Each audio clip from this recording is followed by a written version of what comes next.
সংক্ষেপে যে কথাটি বলতে চাই যে আমাদের পররাষ্ট্রনীতিতে একটি কথা স্যারের মুখে শুনেছি, আগেও বলা হয়েছে যে আমরা প্রতিবেশীদেরকে বন্ধু হিসাবে দেখতে চাই, আপনার প্রভু হিসাবে দেখতে চাই না। এই যে একটা মূলনীতি, এটার মধ্যে অটল থাকতে হবে, আমাদের কোনো ভয় নাই। দ্বিতীয় নম্বরে হলো যে আমরা হিন্দু, বৌদ্ধ, খ্রিস্টান সবাই এক কাতারে একসাথে থাকি, উঠা বসা করি। আমার চাঁদপুরে সংক্ষেপে বলতে চাই, মুক্তিযুদ্ধের সময়ও আমার পাশের গ্রামে 350 ঘর হিন্দু ছিল। আমার আব্বা একজন বড় আলেম ছিলেন। তো রাজাকাররা যখন ঘর বাড়ি পড়াচ্ছিল তখন আমি 12 বছরের সন্তান। আমরা খুদে মুক্তি বাহিনী করে লাঠি নিয়ে ওদেরকে দৌড়াইছিলাম। আব্বা গিয়ে থামাইছিলেন, এদেরকে মারো কেন, এরা তো মানুষ। তারপর তারা সাহস করেনি। এই জন্য আমি যে কথাটা বলবো, প্রস্তাব হলো এই যে হিন্দু, বৌদ্ধ, খ্রিস্টান ভাইরা যেখানে আছে তারা তাদের অবস্থানে থাকবেন। আমাদের দেশে ইমাম আছে 3 লক্ষাধিক, মাদ্রাসার শিক্ষক আছে প্রায় 15-2 লাখ যারা সরকারি চাকরি আপনার বেতন পায়। আমাদের ওয়াইজের সংখ্যা 1 লাখ, আমাদের খানকার সংখ্যা প্রায় 15-2 লাখ, আমাদের হাফেজের সংখ্যা 16 লাখ। আমাদের বিশাল এক বাহিনী মুসলমানদের, এদেরকে উদ্বুদ্ধ করে ইমাম সাহেবরা জুমার খুতবায় এবং ওয়াজ মাহফিলে ওয়াইজরা এবং মাদ্রাসার ক্লাসে। আমি 42 বছর পর্যন্ত বুখারী শরীফ পড়াইছি আপনাদের দোয়ায়। ক্লাসে যে কথাটি বলা হয় এটা ছাত্রদেরকে এফেক্ট করে। তো এই জন্য আমি যে প্রস্তাব দিই সেটা হলে যে যে এলাকা, প্রত্যেক এলাকায় বড় মসজিদের ইমাম, বড় মাদ্রাসার প্রিন্সিপাল, হাই স্কুলের যিনি প্রধান, তারপরে সাথে অন্য ধর্ম তাদের প্রতিনিধি একটা কমিটি বানানো। এই কমিটির মধ্যে বিভিন্ন শ্রেণীর লোক থাকবে। একজন গুজব ছড়ায় আরেকজন ধরতে পারে না, তুমি এই কথা বলছো কেন। একজন হিন্দু আমার এলাকায়, তার একটা ছেলে একটা ককটেল ফুটেছে, ফুটানোর পরে আমরা দৌড়ে গেলাম, কী হলো, কয় যে আমাকে একজন 500 টাকা দিছে, আপনার একটা ককটেল ফুটিয়ে দিলে আপনার পূজার মধ্যে এটা আমাকে 500 টাকা দিয়ে জন্য ফুটিয়ে দিচ্ছে। সে হিন্দু ছেলে, কিন্তু পরে ওর বাবাকে ডাকলাম, বাবাকে ডেকে বললাম যে ভাই আপনি কী করছে, কবে আমি তো জানি না। ছেলেটাকে আমরা কিছুই করলাম না, বুঝালাম যে না এটা অন্যায় হয়েছে, তোমার হিন্দু সম্প্রদায়ের আপনার এখানে ককটেল ফুটাইয়া একটা দাঙ্গা করতে চাও, এটা তো মুসলমান হতে দেবে না। কারণ মুসলমানরা ইসলাম যেটা বলে সেটা হলো মানুষ হিসেবে সব সমান, সে যেই ধর্মেরই হোক তাকে শ্রদ্ধা করতে হবে, তাকে সম্মান করতে হবে। ধন্যবাদ। যদি একটু জি আর একটু কথা বলি, শেষ করি। সেটা হলো আরেকটা স্যারকে পেয়ে বলতে চাই, আমাদের মাদ্রাসা শিক্ষার যে সমস্ত অবস্থা এখন চলছে, এই বৈষম্যের শিকার আমরা কিন্তু মাদ্রাসা শিক্ষা অনেক দিক থেকে। আমি আশা করব আজকে এই প্রসঙ্গে, যদি প্রাসঙ্গিক এক লাইনে বলবো যে বৈষম্যগুলো কী কী চলছে মাদ্রাসা শিক্ষার জন্য, এগুলো স্যার যদি একটু নজর দেন তাহলে ওলামায়ে কেরাম ঐক্যবদ্ধ হতে বলে আগে আসতে আপনার আগ্রহী হবে। এই কথা বলে আমি ধন্যবাদ। যে আমি শুধু জি একটা কাগজ তার হাতে দেবো, এখানে কিছু পয়েন্ট আমি দিয়েছি। আমি প্রথমে আজকের যে প্রধান উপদেষ্টা মহোদয় এবং তার সুচিন্তিত এবং গভীর অনুপ্রেরণামূলক বাংলাদেশের মাটি, মানুষ এবং সার্বভৌমত্বকে রক্ষা করার জন্যে যেই সম্প্রীতি, যেই সৌহার্দ্যপূর্ণ অবস্থান, যে বাংলাদেশকে নিরাপদ রাখার জন্য যে আমাদেরকে আমন্ত্রণ জানিয়েছেন, আমি আপনাকে গভীর শ্রদ্ধা এবং শুভেচ্ছা এবং প্রাণঢালা অভিনন্দন জ্ঞাপন করছি। আজকে আমাদের এখানে উপদেষ্টা মহোদয়গণ আছেন, তাদেরকেও আমি আন্তরিকভাবে ধন্যবাদ এবং কৃতজ্ঞতা জ্ঞাপন করছি। এবং যারা আমাদের 4টি ধর্ম সম্প্রদায় সহ কিছু অন্যান্য সম্প্রদায়ে যারা আমরা সংযুক্ত হয়েছি আজকের এই অনুষ্ঠানে, এটি অত্যন্ত গুরুত্বপূর্ণ এবং অত্যন্ত বর্তমান সময়ের জন্য তাৎপর্যপূর্ণ। আমি প্রথমে একটি জিনিস আপনার দৃষ্টি আকর্ষণ করতে চাই। আমি আমার দৃষ্টিভঙ্গিতে এবং গবেষণার অনুসন্ধানে প্রথমে আমি একটি কথা বলে আপনার দৃষ্টি আকর্ষণ করব। প্রথমে আমাদের প্রয়োজন, ধর্ম মন্ত্রণালয় আছে, অন্তর্বর্তী সরকারের একটি বিশাল মন্ত্রণালয় হচ্ছে ধর্ম মন্ত্রণালয়। আমার মনে হয় আপনার দায়িত্বটুকু যদি ধর্ম মন্ত্রণালয়ের মাধ্যমে অর্পণ করা হয়, আমাদের এখানে ধর্ম উপদেষ্টা মহোদয় আছেন, কারণ ধর্মীয় সংহতি, ধর্মীয় ঐক্য, ধর্মীয় সম্প্রীতি, ধর্মীয় মেলবন্ধন এবং সৌহার্দ্যপূর্ণ অবস্থান যদি তৈরি করতে হয়, ধর্ম মন্ত্রণালয়ের মাধ্যমে একটি, আমি প্রথমেই বলবো, আন্তর্জাতিক সম্প্রীতি সম্মেলন আহ্বান করা। এই প্রয়োজনে আর দেরি না করে প্রথমে আমি মনে করি সাম্প্রদায়িক আমাদের যে সংহতি প্রকাশের জন্যে এবং সকলকে ঐক্যবদ্ধভাবে আমরা একটি মিশন তৈরি করার জন্যে সকলের মধ্যে বোধ বিবেক এবং ধর্মীয় সংহতি ঐক্যবন্ধন তৈরি করার জন্য প্রথম আমার মনে হয় আন্তর্জাতিক সম্প্রীতি সম্মেলন আহ্বান করা উচিত এই মুহূর্তে। এবং সেখানে ঢাকাস্থ সকল মিশন, ঢাকাস্থ আন্তর্জাতিকভাবে যারা অবস্থান করে সমস্ত সংস্থা এবং বাইরের বহির্বিশ্বের যদি আমরা রাষ্ট্রপ্রধান এবং কিছু দেশের যদি বিশিষ্টজনদেরকে আমরা আহ্বান জানাতে পারি, খ্যাতনামা পণ্ডিত যারা মানবতাবাদী চিন্তক, তাদেরকে যদি আমরা আমন্ত্রণ জানাতে পারি, আমার মনে হয় এই মেসেজটা বর্তমান সময়ের জন্য দেশে এবং বাইরে একটা বিশাল একটি কাজ করবে বলে আমি মনে করি। দ্বিতীয়ত, কারণটা কি? আমি কারণটাকে অনুসন্ধান করতে চাই।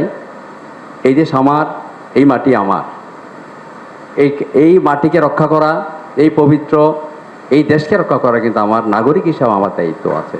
আমি সুকুমল বড়ুয়া, আমি যেখানে থাকি না কেন, যে পেশায় থাকি না কেন, আমি এই দেশের মাটিতে বড় হয়েছি, যার ফলে আমার মধ্যে দায়িত্ববোধ, দেশপ্রেম গভীরে কিন্তু আমাদের কাজ করা উচিত বলে আমি মনে করি। এখানে একটি জিনিস আমার দৃষ্টিতে এসেছে। প্রথম হচ্ছে জাতীয় সংকট তৈরি করা, দ্বিতীয় হচ্ছে অপপ্রয়াস, তৃতীয় হচ্ছে সাম্প্রদায়িক সংঘাত, চতুর্থ হচ্ছে ইন্ধন, পঞ্চম যেটা আপনি বলছেন তথ্য বিভ্রাট, তথ্য ভ্রান্তি। এবং আমাদের এইটার জন্য প্রয়োজন সেশন করা, প্রতিরোধ প্রতিকারের জন্য আমাদেরকে শান্তি মিশন তৈরি করা। এর মধ্যে আমার অনুসন্ধানে আমি পেয়েছি, আপনি গতকাল রাজনীতিদেরকে আপনি দেখেছেন, সে বিশাল কাজ করেছেন। আপনি দায়িত্ব নেওয়ার পর থেকে যে আপনার দৃষ্টিভঙ্গিতে, আপনার নেতৃত্বে, আপনার মনন এবং চিন্তনে সংক্ষেপে এইসব কাজগুলো করে যাচ্ছেন, আমি আন্তরিকভাবে ধন্যবাদ জানাই।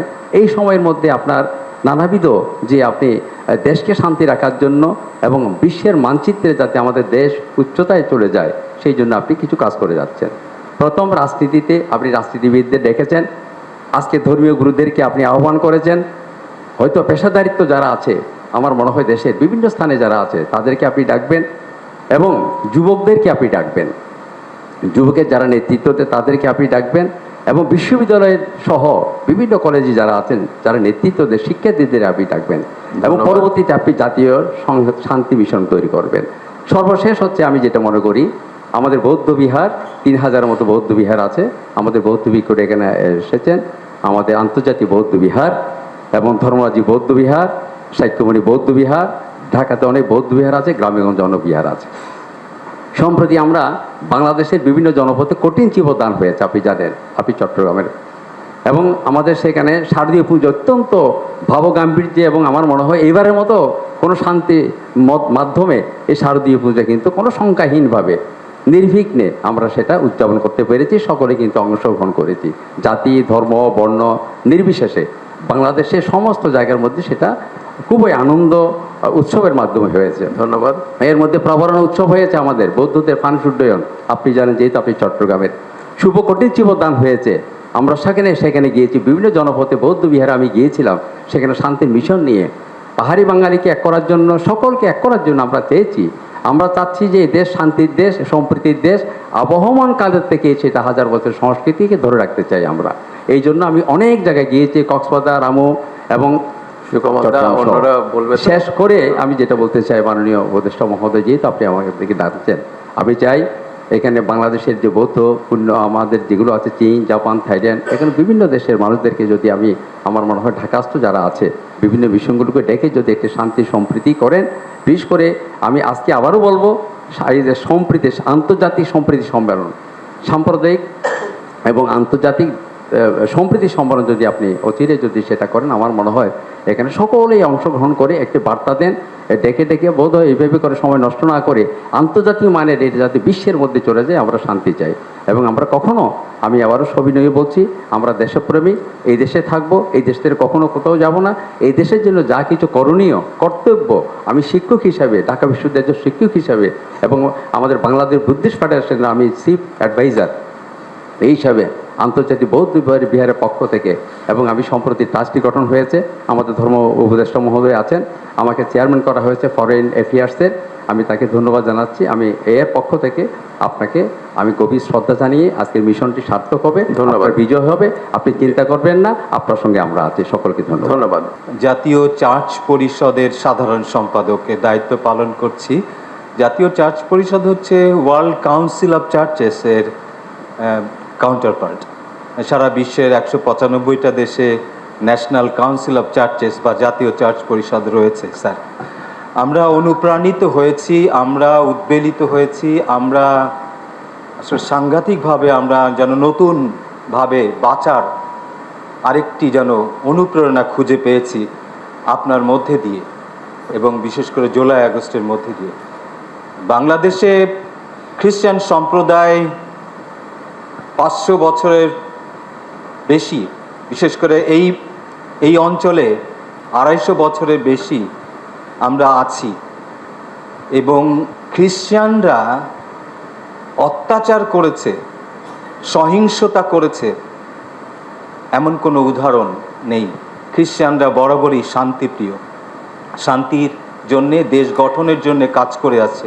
সংখ্যায় ছোট হতে পারি, কিন্তু গুরুত্বের দিক থেকে, অংশগ্রহণের দিক থেকে, পজিটিভ অংশগ্রহণের দিক থেকে স্যার আমরা বরাবরই অগ্রগণ্য থাকার চেষ্টা করেছি। সেই দৃষ্টিকোণ থেকে বলতে চাই, 3টা সুনির্দিষ্ট আমার প্রস্তাবনা রয়েছে, বিনয়ের সঙ্গে রাখতে চাই। প্রথমত, যেটা আমরা দেখছি সব ধর্ম সম্প্রদায়গুলোর মধ্যে সমন্বয়ের অভাবের কারণে যারা পজিটিভ ফোর্স আছেন রিলিজিয়ান সেক্টরে, তাদের মধ্যে একটা সমন্বয়হীনতা কাজ করছে, এবং আসলে সবাই যেন যে যার মতন করে করার চেষ্টা করছে, অথচ সবাই ভালো পজিটিভ চিন্তা করছে। স্যার, তা যদি আপনার মাধ্যমে একটা আন্তধর্মীয় সমন্বয় সেল ধরনের করা যায়, যারা এই ধরনের ক্রাইসিস, যারা এটা একটা তৈরি করা হয়েছে মিডিয়া বিভিন্ন, আমরা জানি পার্শ্ববর্তী দেশ সহ। তো সুতরাং এই যারা করছে তাদেরকে যথোপযুক্ত জবাব দেবার জন্যে এবং আরও পজিটিভ স্টেপ নেবার জন্যে এবং নিজেদের মধ্যে সম্প্রীতি সংহতিগুলো জোরদার করার জন্য স্যার আমার মনে হয় যে একটা জাতীয় পর্যায়ে একটা আন্তধর্মীয় সেল ধরনের করতে পারেন। যে নট নেসেসারিলি যে যারা গভর্নমেন্ট ইনস্টিটিউশন আছে, ইসলামিক ফাউন্ডেশন, রামকৃষ্ণ মিশন, এরকম আমি বলছি যারা ইনফ্লুয়েন্সিয়াল, যেমন আমাদের খ্রিস্টান ধর্মের মধ্যে বিশপ আছেন, আর্চ বিশপ বিজয় ডি ক্রুজ আছেন, এরকম যারা আছেন যারা খুব ইফেক্টিভ, এটা একটা করা যেতে পারে। দ্বিতীয়ত, যেটা আমাকে বলেছেন, আমি ওইটা আগেই চিন্তা করছিলাম যে একটা আন্তর্জাতিক পর্যায়ের একটা ইনিশিয়েটিভ নেওয়া দরকার, কিন্তু সেইটা রাষ্ট্রীয় পর্যায়ে যতটুকু না, কমিউনিটি পর্যায়ে হওয়া দরকার। অর্থাৎ অন্যান্য দেশের যারা ধর্মীয় নেতা আছেন, প্রভাবশালী ধর্মীয় নেতা, তাদের বাংলাদেশে এনে আসলে দেখানো, তাদের দিয়ে বলানো, তাদেরকে দিয়ে কিছু করানো, এটা এখন মনে হয় যে খুব তাড়াতাড়ি প্রয়োজন। এটা আপনি একটু চিন্তা করে দেখতে পারেন। তৃতীয়ত, আমি শেষ করে আসছি, তৃতীয়ত আসলে গির্জাঘরে আমাদের রোববার চার্চে যদি এই বিষয়ে সামান্য কিছু রাখা হয়, তাহলে আমাদের ফাদারদের কথা, আমাদের পালক পুরোহিতদের কথা সব থেকে বেশি মানুষ গ্রহণ করে। ঠিক একই রকমভাবে মাওলানা মসজিদে যেটা বলেছেন স্যার, এবং বুদ্ধিস্টদের মধ্যে একই কথা। তা পুরোহিতদের মাধ্যমেও আমরা কিছু চিন্তা করতে পারি, এবং সেখানে আপনার দিক থেকে কিছু কথা রেকর্ড করে হোক, যেভাবেই হোক, যদি ছড়িয়ে দেওয়া যায় এই সাম্প্রদায়িক সম্প্রীতি তৈরির বিষয়গুলো, তাহলে মানুষ অনুপ্রাণিত হবে। সাধারণ মানুষ গ্রাসরুট লেভেলে আমাদের যাওয়া দরকার, সঙ্গে সঙ্গে উপর থেকে নিচের দিকেও টপ ডাউন করার দরকার এই বিষয়গুলোকে, যেগুলো আপনারা চিন্তা করছেন। ধন্যবাদ। আমি ফাদার অ্যালবার্ট রোজারিও, প্রধান পুরোহিত সেন্ট ম্যারিজ ক্যাথিড্রাল, আমাদের যে হেডকোয়ার্টার আর্চবিশপ হাউস, আর্চবিশপের সাথেও কাজ করি, এবং আমাদের যত লিগ্যাল হিউম্যান রাইটস জাস্টিস এ বিষয়ে কাজ করি বাংলাদেশে। যেহেতু আমার একটা লিগ্যাল ব্যাকগ্রাউন্ড আছে, আমি একজন লয়ার, বাংলাদেশ এবং ইংল্যান্ডে পড়াশোনা করেছি। তো অনেক ধন্যবাদ জানাই প্রধান উপদেষ্টা এবং উপদেষ্টাগণ যে আমাদেরকে এত সুন্দর একটা পরিবেশে ডেকেছেন। আমাদের যিনি আর্টস বিশপ বাংলাদেশের প্রধান, ওনার আসার কথা ছিল, কিন্তু আজকে হিট বাংলাদেশ তাদের জুবলি 50 বৎসরের, ওখানে আর্টস বিশপ প্রধান অতিথি, উনি বললেন উনি আসতে পারবে না বলে আমাকে পাঠিয়েছেন। মাহফুজ ভাইয়ের সাথে যোগাযোগ হয়েছে। তো আমি খুব আনন্দিত একটা ব্যাপারে, যে চারিদিকে আমরা একটা কঠিন সময় আছি, একটা উত্তেজনার মধ্যে আছি, স্পর্শকাতর একটা ব্যাপারের মধ্যে আছি। গ্রাম অঞ্চল থেকে বা অন্য জেলা থেকে ফাদারগণ আসলে জিজ্ঞাসা করে তোমরা কেমন আছো, এবং যেহেতু আমাদের এটা কাকরাইল হেডকোয়ার্টার, অনেক মিডিয়া আমাদের কাছে প্রায়ই যায়, মিডিয়াগুলো আমি ফেস করি আমাদের ওই বাড়ি থেকে, এবং প্রথম প্রশ্নটাই করে ফাদার আপনারা কেমন আছেন, আপনারা আক্রান্ত হয়েছেন কিনা। আসলে সত্য কথা কি, আমরা আক্রান্ত হই নাই। আমাদের যারা আমরা সংখ্যায় কম আছি, হিন্দু বৌদ্ধ খ্রিস্টান ভাই বোনেরা, বলতে গেলে আমরা আক্রান্ত হয়নি, এটা সত্য কথা, কিন্তু আমাদের মধ্যে কিন্তু একটা ভয় আছে, আমাদের মধ্যে একটা দুশ্চিন্তা আছে। কখন যে কি হয় এই চিন্তাটা কিন্তু সবার মধ্যে, সচেতন মানুষের মধ্যে বুঝতে পারি। তা আমরা অনেক খুশি হয়েছি আপনারা যখন দায়িত্ব নিয়েছেন, একটা পরিবর্তন আসছে এবং অনেক আশা নিয়ে কিন্তু সেই যাত্রাটা শুরু হয়েছে। আমাদের বাংলাদেশে যে একটা জন্মলগ্ন থেকে যে একটা সুন্দর একটা ঐতিহ্য, যে একসাথে থাকা, একসাথে পথ চলা, এই যে একটা সম্প্রীতি, সেটা কিন্তু সে অগ্রযাত্রাটা বাধাগ্রস্ত হয়েছে সময়ে সময়ে, যেমন বর্তমানে একটু বাধাগ্রস্ত হয়েছে। সবাই কিন্তু সেই সম্প্রীতির আমি একটা অনুরোধ থাকবে আমাদের, বিশেষ করে আমাদের হিন্দু ভাই বোনেরা, তারা যে কোনোভাবেই হোক কিছুটা তাদের মনে একটু কষ্ট আছে, সেই কষ্টটা যেন যাদের যেখানে ক্ষত আছে, অসুস্থতা আছে, সেটাকে নিরাময় করতে হবে। তা আপনি শান্তির মানুষ, মাদার তেরেজা, আমাদের শান্তি মাদার তেরেজা, তিনিও নোবেলে শান্তি পুরস্কার পেয়েছেন, আপনি সেই পর্যায়ের মানুষ, আপনিও শান্তির পেয়েছেন। যে আমরা যারা সংখ্যায় কম, আমাদের মধ্যে যে কষ্ট, ক্ষত, অসুস্থতা আছে, এগুলোকে আপনি নিরাময় করবেন, আপনার কাছে ডাকবেন, যেন আমরা একটু, যে আজকে ডাকছেন, আমরা অনেক শান্তি পাচ্ছি, আমরা বুঝতে পারছি আমাদের কোনো ভয় নাই। এবং আরেকটা জিনিস যেটা, যে সত্যি এটা, আমি কিন্তু অর্ধেক বাংলাদেশ অর্ধেক ইন্ডিয়া, কারণ আমার মা হলো ইন্ডিয়ার, আমি বাবা হলো বাংলাদেশে, তাহলে দুই জায়গারই আছে। এবং ভারতীয় মিডিয়া যেভাবে, হয়তো মেন স্ট্রিমের মিডিয়াগুলো না, কিন্তু ছোটো মিডিয়াগুলো যেভাবে কথা বলে, এটা খুবই দুঃখজনক, আমাদের খুব কষ্ট দেয় এবং খুবই আপত্তিকর। এবং সেগুলোকে একটু সুন্দরভাবে আপনারা ডিল করবেন, যে এই যে তার একটা ভুল মেসেজ, একটা চক্র আছে যারা উস্কিয়ে দিতে চাচ্ছে, তারা সুযোগটা নিতে চাচ্ছে, আমাদেরকে চেতিয়ে দিতে চাচ্ছে, যদি সংখ্যালঘুরা একটু খালি রিয়্যাক্ট করে যেন একটা অশান্তির সৃষ্টি হয়। তো সেরকম যেন একটা পরিবেশ না হয়। আমাদের এখন কথাবার্তা অনেক সংযতভাবে, অনেক নিয়ন্ত্রিতভাবে, যে কোনোভাবে যেন শান্তি, এই সম্প্রীতি, সেটা যেন বিনষ্ট হতে না পারে। এবং আপনাদের পদক্ষেপ আমরা সম্পূর্ণ আপনাদের সাথে একমত, খুব সুন্দর, খুব ভালো। এবং গতকাল আমাদের রাজনৈতিক দলের নেতৃবর্গ আসছেন, তাদের সাথে আমরাও বসি, তারা যে কথাটা বলে গেছে আমাদের একই কথা, যে কেউ বাধাগ্রস্ত করতে পারবে না। বাংলাদেশের 16 কোটি মানুষ, আমরা সব ধর্মের মানুষ, আমরা এক থাকবো, ঐক্যটা আমাদের থাকবে, তাহলে আমাদের কেউ কোনো ক্ষতি করতে পারবে না। আর ভারতের ব্যাপারে বলবো যে ভারত আমাদের প্রতিবেশী রাষ্ট্র, স্বাধীনতা যুদ্ধে তাদের একটা বিরাট অবদান আছে, এটা আমি তখন ক্লাস 3-তে পড়ি, তারপরও বুঝতে পেরেছি। আমি মুক্তিযুদ্ধ করি নাই, কিন্তু মুক্তিযোদ্ধাদের রুটি বানিয়ে দিছি, তো ওইভাবে অংশগ্রহণ করছি। তাই ভারতের সাথে যেন আমাদের বন্ধুত্বপূর্ণ, প্রতিবেশীপূর্ণ সম্পর্কটা কোনোভাবে বিনষ্ট না হয়, সে ব্যাপারে একটু খেয়াল রাখবেন। কারণ ভারতের একটা গোষ্ঠী মনে হয় কিছুটা উস্কানিমূলক কথা বলছে, সেখানে যেন আমরা পা না দিই। তো আমি আর বাড়াতে চাই না, আপনাকে অনেক ধন্যবাদ। সামনে আমাদের বড়দিন, আমাদের কোনো দুশ্চিন্তা নাই, আমরা খুব সুন্দরভাবে বড়দিন করতে পারবো। আপনাদেরকে নিমন্ত্রণ জানাই এবং আপনাকে অনুরোধ করে যদি আমাদের খ্রিস্টান সম্প্রদায়ের একটু আপনার সাথে দেখা করার সুযোগ দেন বড়দিন উপলক্ষে। সবাইকে ধন্যবাদ। জয় হরিচাঁদ, জয় গুরুচাঁদ। আজকের সম্মানিত প্রধান উপদেষ্টা শ্রীপাদ পদ্মে আপনার শত সহস্র কোটি প্রণাম জানাচ্ছি এবং উপস্থিত আছেন আরও অন্যান্য উপদেষ্টাগণ, উপস্থিত আছেন বিভিন্ন ধর্মের ধর্মপ্রধানগণ। সকলার শ্রীপাদ পদ্মে অন্তরের অন্তঃস্থল থেকে শত সহস্র কোটি প্রণাম জ্ঞাপন করছি।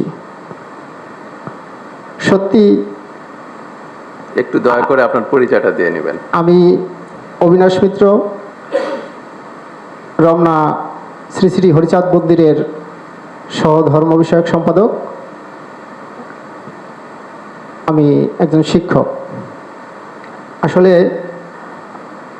আমরা এই যে একত্রিত হয়েছি এবং আপনার ডাকে ভাই ফোন দিয়েছে, আসলে এই যে একটা সম্প্রীতি, যারা আসছি একত্র হয়ে ঢুকেছি, মানে মনের ভিতরে একটা আরাম লেগেছে যে না, আমি ঢুকতেছি কাদের সাথে, হুজুর, এই যে ত্রিপুরা, চাকমা, খ্রিস্টান, কোনো ভেদাভেদ নেই। কেউর মনে একটু, আমার মনে হয় এখানে যারা উপস্থিত হয়েছি কারো মনে একটু দ্বিধা সংকোচ নেই একে অপরকে বড় করা, ছোট করার জন্য। কিন্তু কোনো না কোনো কিছু তো আছে যার জন্যই কিন্তু এটা হচ্ছে। তবে আপনাদের উপরে আমাদের একটু দৃষ্টি রাখছি, এই যারা করছে, যে প্রথমে বলেছিল যে করবে তাকে ধরে দিতে হবে, সে অপরাধী। হ্যাঁ, এরকমের যদি কেউ করে, আমরা সত্যি তাদের নামটা যদি, তাদের তথ্যটা দেই, তবে তারা যদি পদক্ষেপ নেয় আমাদের দেশে আর এরকমের ঘটবে না।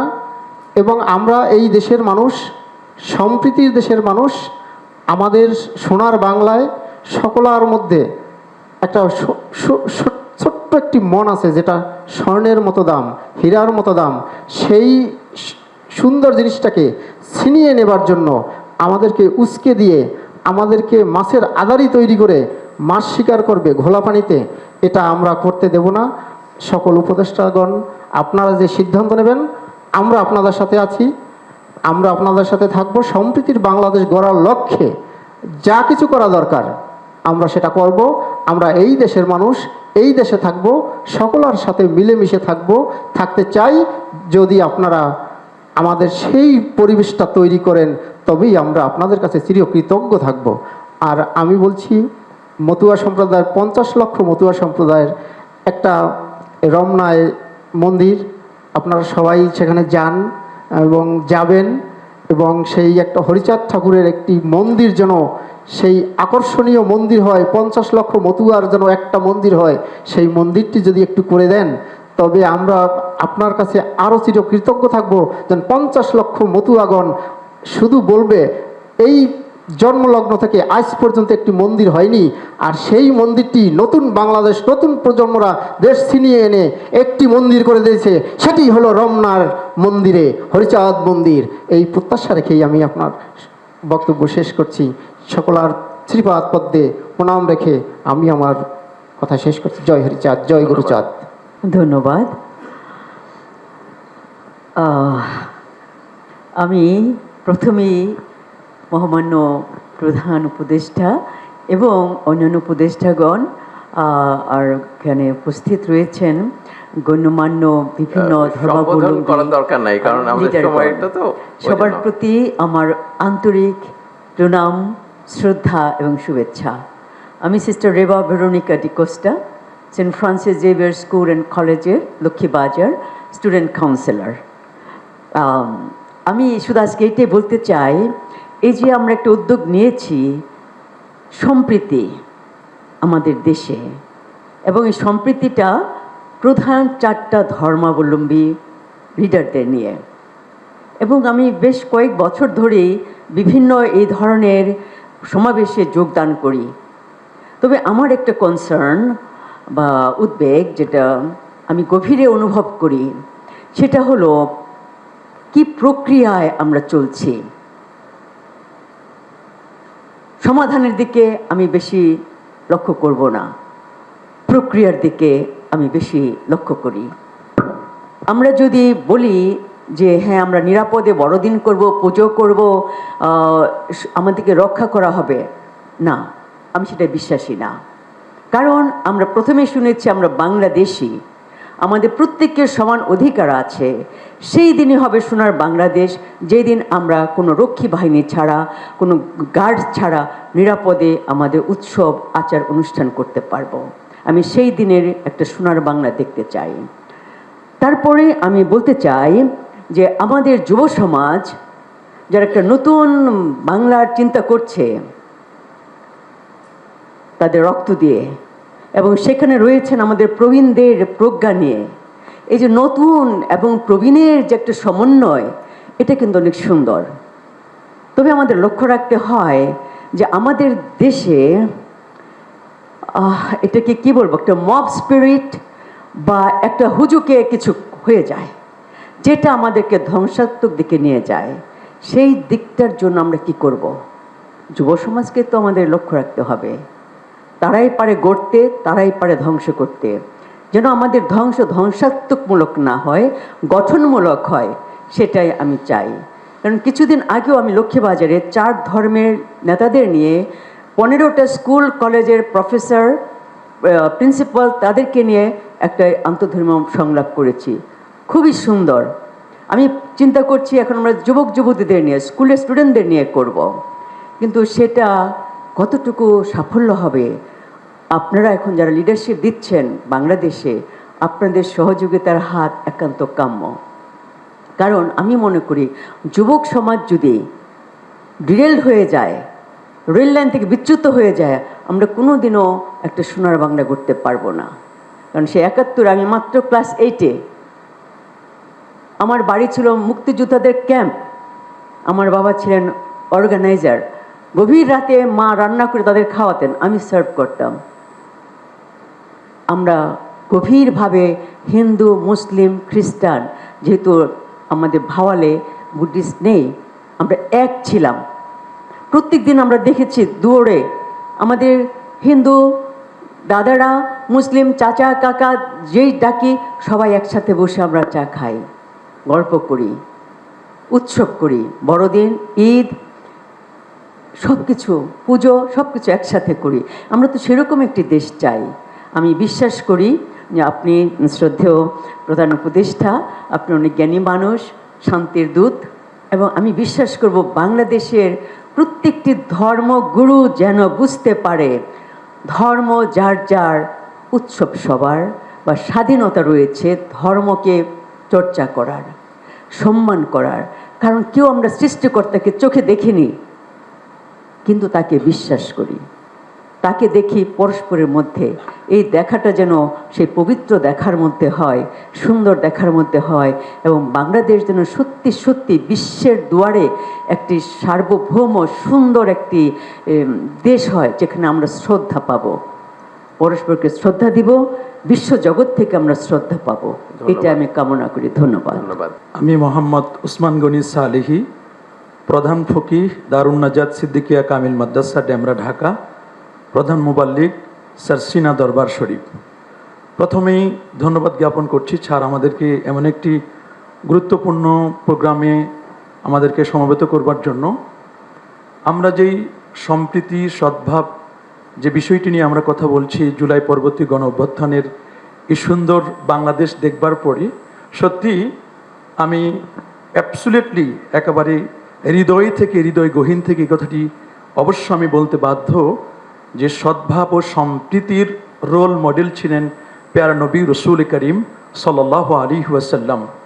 তিনি যে আইডল, তিনি যে আদর্শ আমাদেরকে দেখিয়ে দিয়েছেন, আমরা যদি প্যারা নবী রসুল করিম সাল্লাল্লাহু আলাইহি ওয়াসাল্লামের সে আদর্শকে বাস্তবায়ন করতে পারি, আমি মনে করি এই নতুন বাংলাদেশে আমরা যদি আল্লাহর নবীর আদর্শ যদি আমরা বাস্তবায়ন করতে পারি, তাহলে আমাদের দেশে যে অন্যান্য ধর্মাবলম্বী যারা আছে এবং যাদেরকে আমরা সংখ্যালঘু বলি, আসলে ইসলাম সংখ্যালঘুদের পরে কখনো অত্যাচার করেছে, নির্যাতন করেছে, নিপীড়ন করেছে, এমন কোনো এক্সাম্পল ইসলামের ইতিহাসে আমরা খুঁজে পাই না।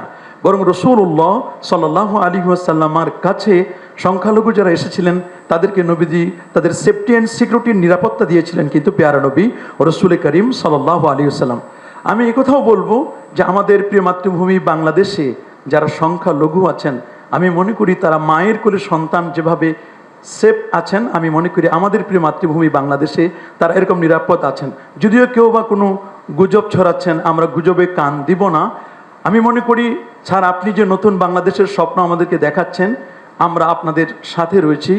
আলেম ওলামা আমরা যারাই আছি, সারা বাংলাদেশের আলেম ওলামা আমরা এই কথা বলতে পারি যে যখনই কোনো প্রয়োজন হবে আপনি আমাদেরকে আজকে ডেকেছেন, নেক্সটে যদি আমাদেরকে কখনো ডাকেন, এই জন্য আপনি যত ধরনের পদক্ষেপ নেবেন আমরা ইনশাআল্লাহ আলেম ওলামারা আমরা আপনার সাথে আমরা আছি।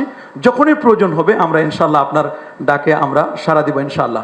আমরা বলবো যে ধর্ম যার যার, এই প্রিয় মাতৃভূমি বাংলাদেশ আমাদের সবার, এই স্লোগানটিকে যদি আমরা সামনে নিয়ে যদি আমরা আগাতে পারি, আমরা আশা করি আমরা সফল হব।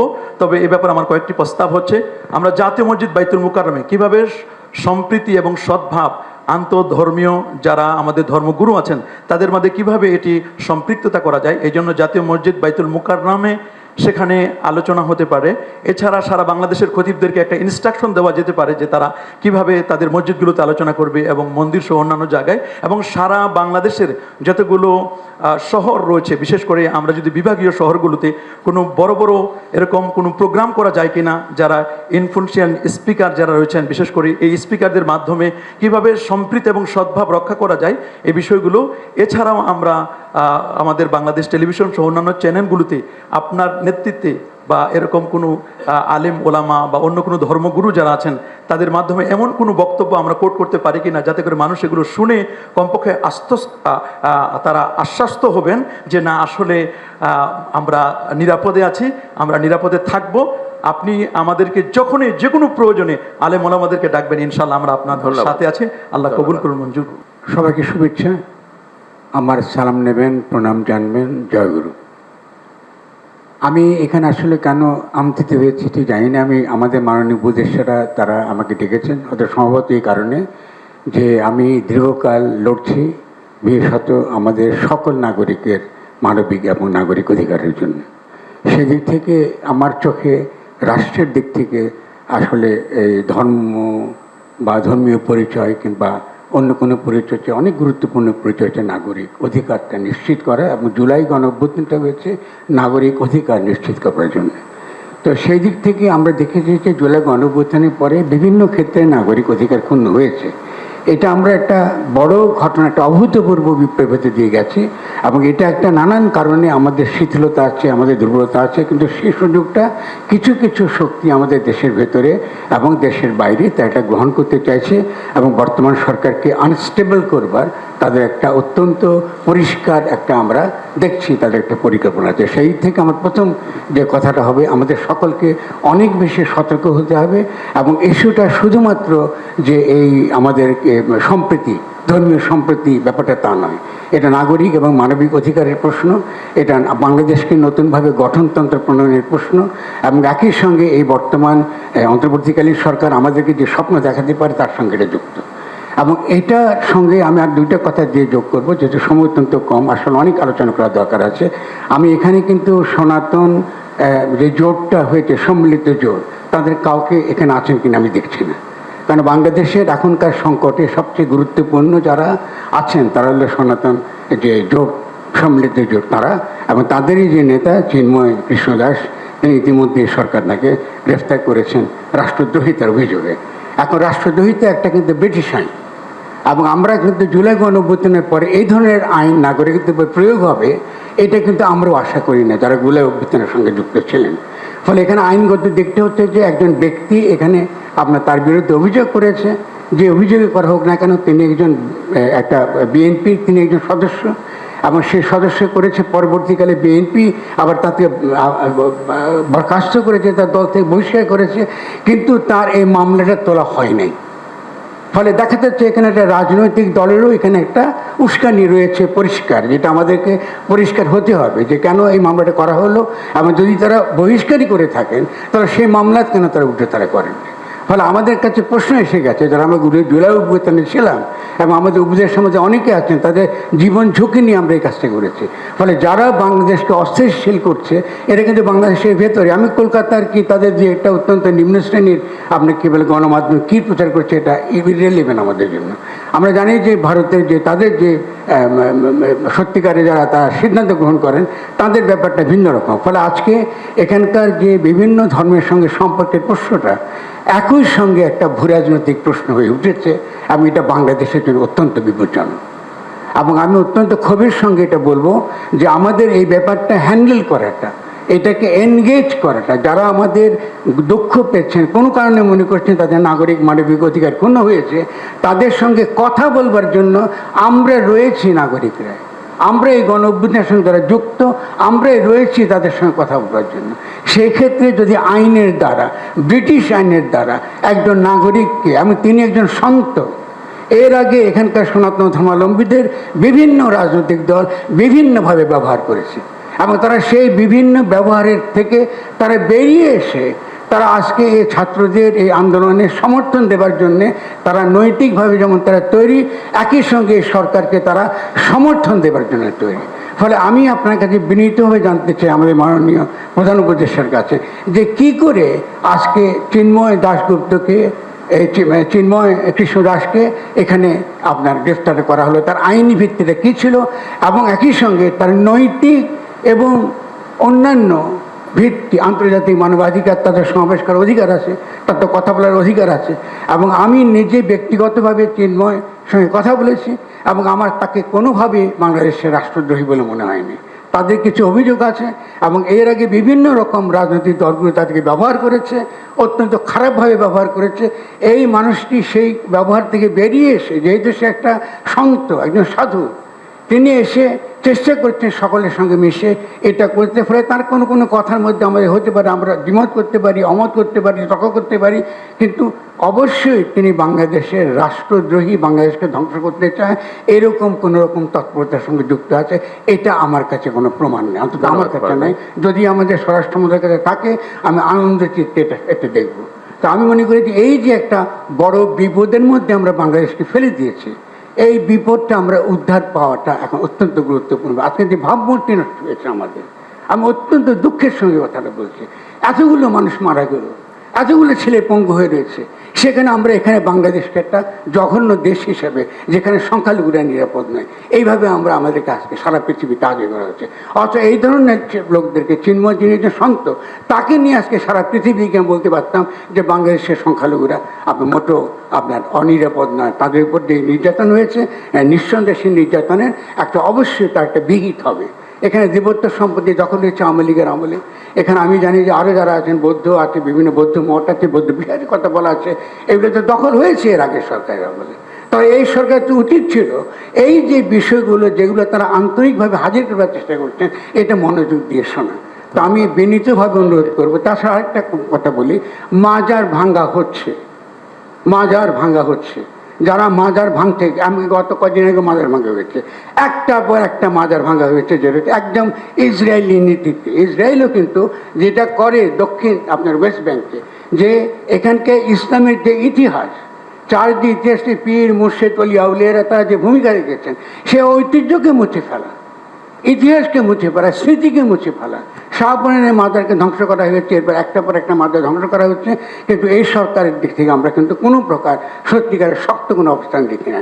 যারা মাজার ভেঙেছে, আমি স্বরাষ্ট্র মন্ত্রণালয় থাকলে প্রশ্ন করতাম, তারা যারা ভেঙেছে তাদের বিরুদ্ধে কোনো মামলা হয় না, তাদের কাউকে তো গ্রেফতার করা হয় না। তাই এটা তো চলতে পারে না রাষ্ট্রীয়ভাবে।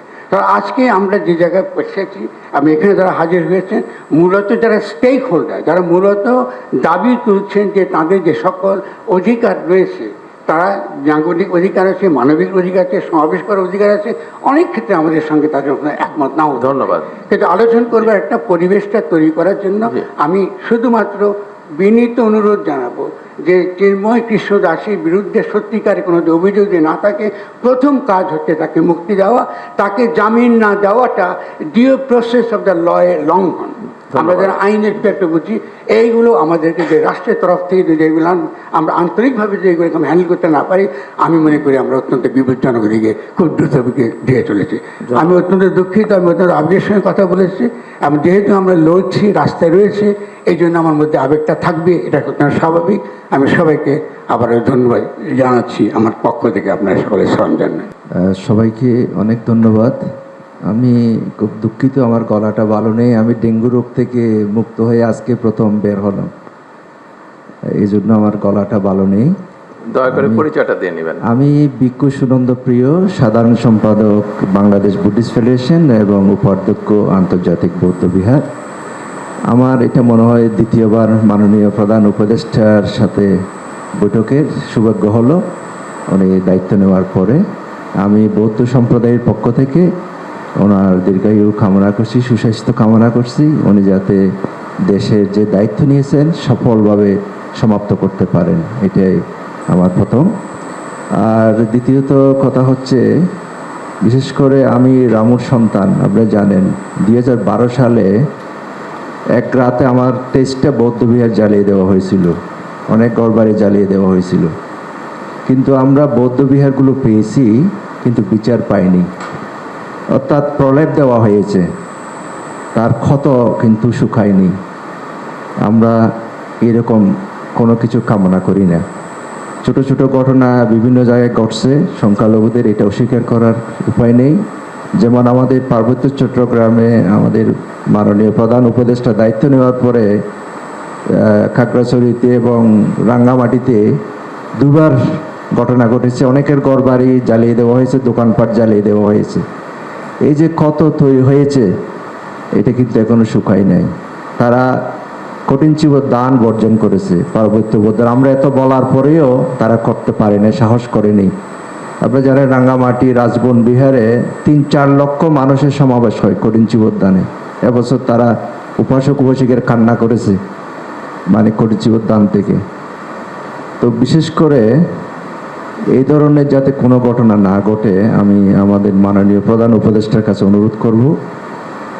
বিশেষ করে আমরা যারা প্লেন বৌদ্ধ প্লেনে আছে, আমরা খুব সুন্দর করে করেছি, আমাদের মধ্যে সমস্যা হয়নি। আমরা প্রশাসনের সহযোগিতা পেয়েছি, আর্মির সহযোগিতা পেয়েছি। আমাদের প্রফেসর ডক্টর সুকুমার বড়ুয়া ছিল, আমরা আর্মি চিফের সাথেও দেখা করেছি, সর্বোচ্চ সহযোগিতা পেয়েছি। আমরা আজকে যারা এখানে এসেছি সকল ধর্মের মানুষ, আমরা এদেশে মিলেমিশে থাকবো।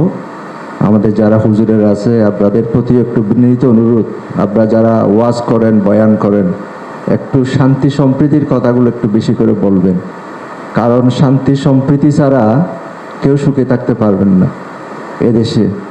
এদেশকে যদি আমরা সুন্দর বিশ্ব দরবারে তুলে ধরতে চাই, এটা শান্তি সম্প্রীতি সংহতি সকল সম্প্রদায়ের মধ্যে এটা প্রীতিবন্ধনটা এটা অটুট দৃঢ় রাখতে হবে। আমরা এমন একজন মানুষ পেয়েছি, উনি বিশ্বের নোবেল জয়ী, এরকম সৌভাগ্য আর আমাদের হবে কিনা জানি না। বিশেষ করে আমরা চট্টগ্রামবাসী, আমরা যারা বৌদ্ধরা আছি, আমরা 90% চট্টগ্রামের। আমরা স্বাভাবিকভাবেই ওনার প্রতি আমরা মানে আমাদের একটা আলাদা সফট কর্নার, একজন বিশ্বজয়ী মানুষ আমরা পেয়েছি, শান্তির দূত এদেশে। উনি যতদিন আছেন যাতে আমাদের দেশটা সমুন্নত থাকে এবং ঐক্য সংহতির বিষয়ে কোনো কম্প্রোমাইজ নাই।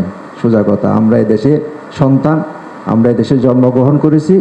এদেশের এই যে পতাকা, এখানে যে আমরা লাল সবুজের পতাকা, এই পতাকার মান আমরা রাখবো, আমরা যে সম্প্রদায় হই না কেন। ধন্যবাদ সবাই। আসসালামু আলাইকুম ওয়া রাহমাতুল্লাহি তাআলা ওয়া বারাকাতুহু। নাহমাদুহু ওয়া নুসাল্লি ওয়া নুসাল্লিমু আলা রাসূলিল কারীম। সম্মানিত প্রধান উপদেষ্টাবৃন্দ, বিভিন্ন ধর্মের যারা আজকে জমায়েত হয়েছেন সকলকে আমি আন্তরিকভাবে মোবারকবাদ। পরিচয়টা দিয়ে নেন। আমি মোহাম্মদ জসিমউদ্দিন আল আজহারি, অধ্যক্ষ কাদেরিয়া তৈবিয়া আলিয়া কামিল মাদ্রাসা মোহাম্মদপুর, ঢাকা, যুগ্ম মহাসচিব আহলে সুন্নাত ওয়াল জামাত বাংলাদেশ। আজকের এই অনুষ্ঠানে আমি শরীক হতে পেরে নিজেকে ধন্য মনে করছি। আমাদের কয়েকদিনে বাংলাদেশের যে পরিস্থিতি, সেই পরিস্থিতিকে সামনে সামাল দেওয়ার জন্য আপনি যে আমাদেরকে আহ্বান করেছেন, আমি একজন দেশের নাম প্রস্তাব থাকবে আমার, যা ঘটে না তার চেয়ে রটাই বেশি, সেটা প্রতিকারের জন্য প্রথম মাধ্যম হচ্ছে আমাদের মিডিয়া। সেই মিডিয়া সব সময় আমাদের দেশে, আমরা স্বাধীন দেশে এইভাবে মিডিয়া যখন যেইভাবে সে গুজব রটায়, আমি সে আপনার মাধ্যমে চাই প্রথম গুজবটা বন্ধ হোক, 1 নম্বর। দ্বিতীয় হচ্ছে আমাদের সম্প্রীতির এই দেশ, 12 আউলিয়ার দেশ, 360 আউলিয়ার দেশ। এটা মুসলমান, হিন্দু, বৌদ্ধ, খ্রিস্টান সকলে সম্প্রীতির একটা দেশ, যে দেশ আল্লাহর ওলিরা এই দেশে আদর্শ দিয়ে, মহাব্বত দিয়ে, প্রেম দিয়ে, ভালোবাসা দিয়ে আমাদের মধ্যে একটা সুন্দর সৌহার্দ্যপূর্ণ দেশ আমাদেরকে উপহার করা হয়। আমার মনে হয় অনেকাংশে লাঘব হবে আমাদের এই গুজবটা এবং অন্যায় করাটা। তৃতীয় প্রস্তাব আমার প্রস্তাব যে আমাদের বিশেষ করে আমরা যারা মাদ্রাসা লাইনে বা বিভিন্ন ধর্মের বড় পদে থাকি, আমাদেরও সাধারণ পাবলিকদেরকে ধর্মে কাউকে উৎসাহিত করে না। পৃথিবীর যত ধর্ম আছে প্রত্যেক ধর্মের নীতি হচ্ছে মানব প্রেম, ভালোবাসা। ইরহামু মান ফিল আরদি ইয়ারহামুকুম মান ফিস সামা। আল্লাহর হাবিব বলেছেন, তোমরা জমিনে যারা থাকে তাদেরকে ভালোবাসো, আকাশের ফেরেশতারা তোমাদেরকে ভালোবাসবে। সেই অমীয় বানিয়ে নিয়ে আমরা যদি এগিয়ে যাই, আমার পার্শ্ববর্তী একজন হিন্দু থাকেন, আমি তার উপর আঘাত করব কেন? আমার পার্শ্ববর্তী খ্রিস্টান আছে, তাকে আঘাত করব কেন? সেইভাবে যদি আমরা আলেম ওলামা আমাদের নসিহতে, মসজিদে, আমরা আমাদের মন্দিরে আমরা মানুষকে যদি বুঝাই, আশা রাখি আমাদের এইভাবে ছোট ঘটনাকে কেন্দ্র করে বড় থেকে একটা দেশে আমাদের বিরুদ্ধে প্রভাকাণ্ডা ছড়াবে, এটা হতে পারে না।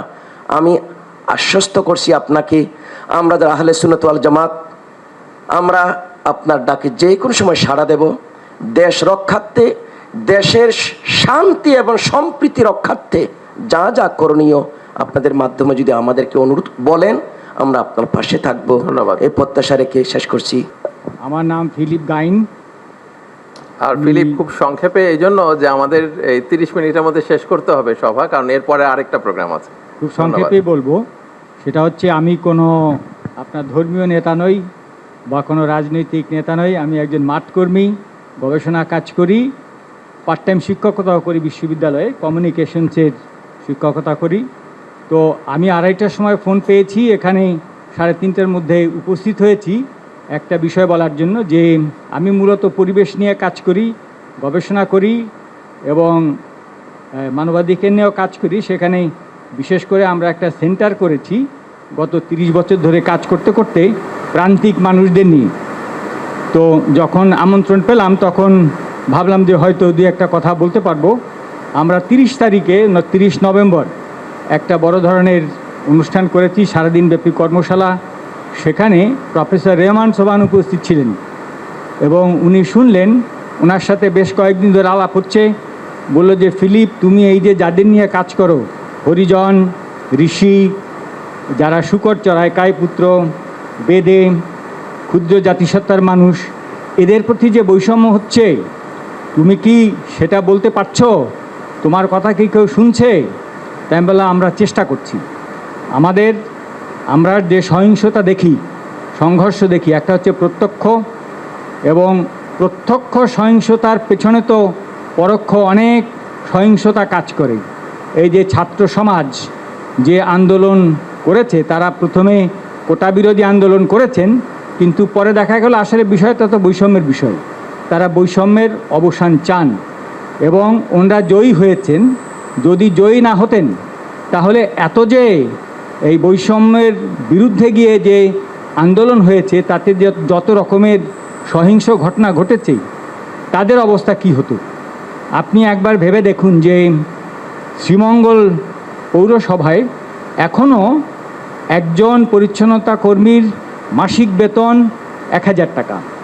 নভেম্বরের 30 তারিখ পর্যন্ত বেতন ছিল 550 টাকা। কয়েক বছর আগে পর্যন্ত পার্বতীপুর একজন হরিজনের বেতন ছিল 250 টাকা মাসে। চা বাগানে একজন শ্রমিকের বেতন 178 টাকা।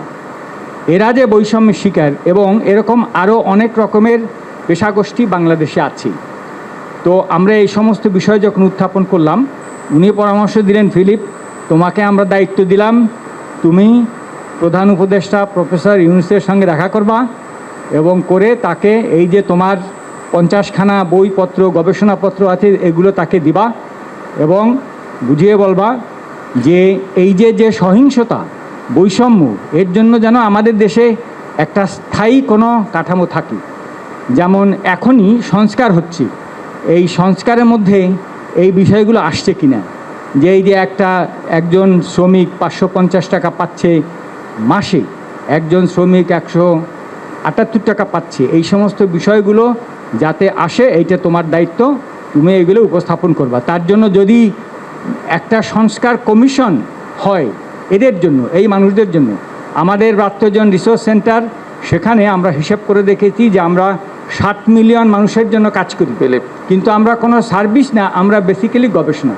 তো আমরা ইতিমধ্যে প্রফেসর ইউনূসের সঙ্গে সাক্ষাতের জন্য প্রার্থনা জানিয়েছি এবং আমাদের যে গবেষণালব্ধ 40 বছরের গবেষণালব্ধ বইপত্র আছে এগুলো আমরা দিতে চাই। আমরা আপনাদের সাথে থাকতে চাই। যে সহিংসতা আমরা সবসময় দেখি, এগুলো নিয়ে আমরা সবসময় আলোচনা করছি, কিন্তু যেগুলো অপ্রত্যক্ষ পরোক্ষ যে সহিংসতা, যে বৈষম্য, সেটার প্রতি নজর দিতে গেলে আমাদের একটা কাঠামো থাকতে হবে। অনেক ধন্যবাদ। সবাইকে ধন্যবাদ। ধন্যবাদ মাননীয় প্রধান উপদেষ্টা মহোদয়কে আমাদেরকে আজকে এই চমৎকার আয়োজনে সামিল করবার জন্য। আমি কোনো ভূমিকা ছাড়াই মূল কথায় প্রবেশ করছি, সময় খুবই কম। আমাদের এই ছোট্ট এবং ক্ষুদ্র বাংলাদেশে ছোট বড় অনেক সমস্যাই আমাদের আছে।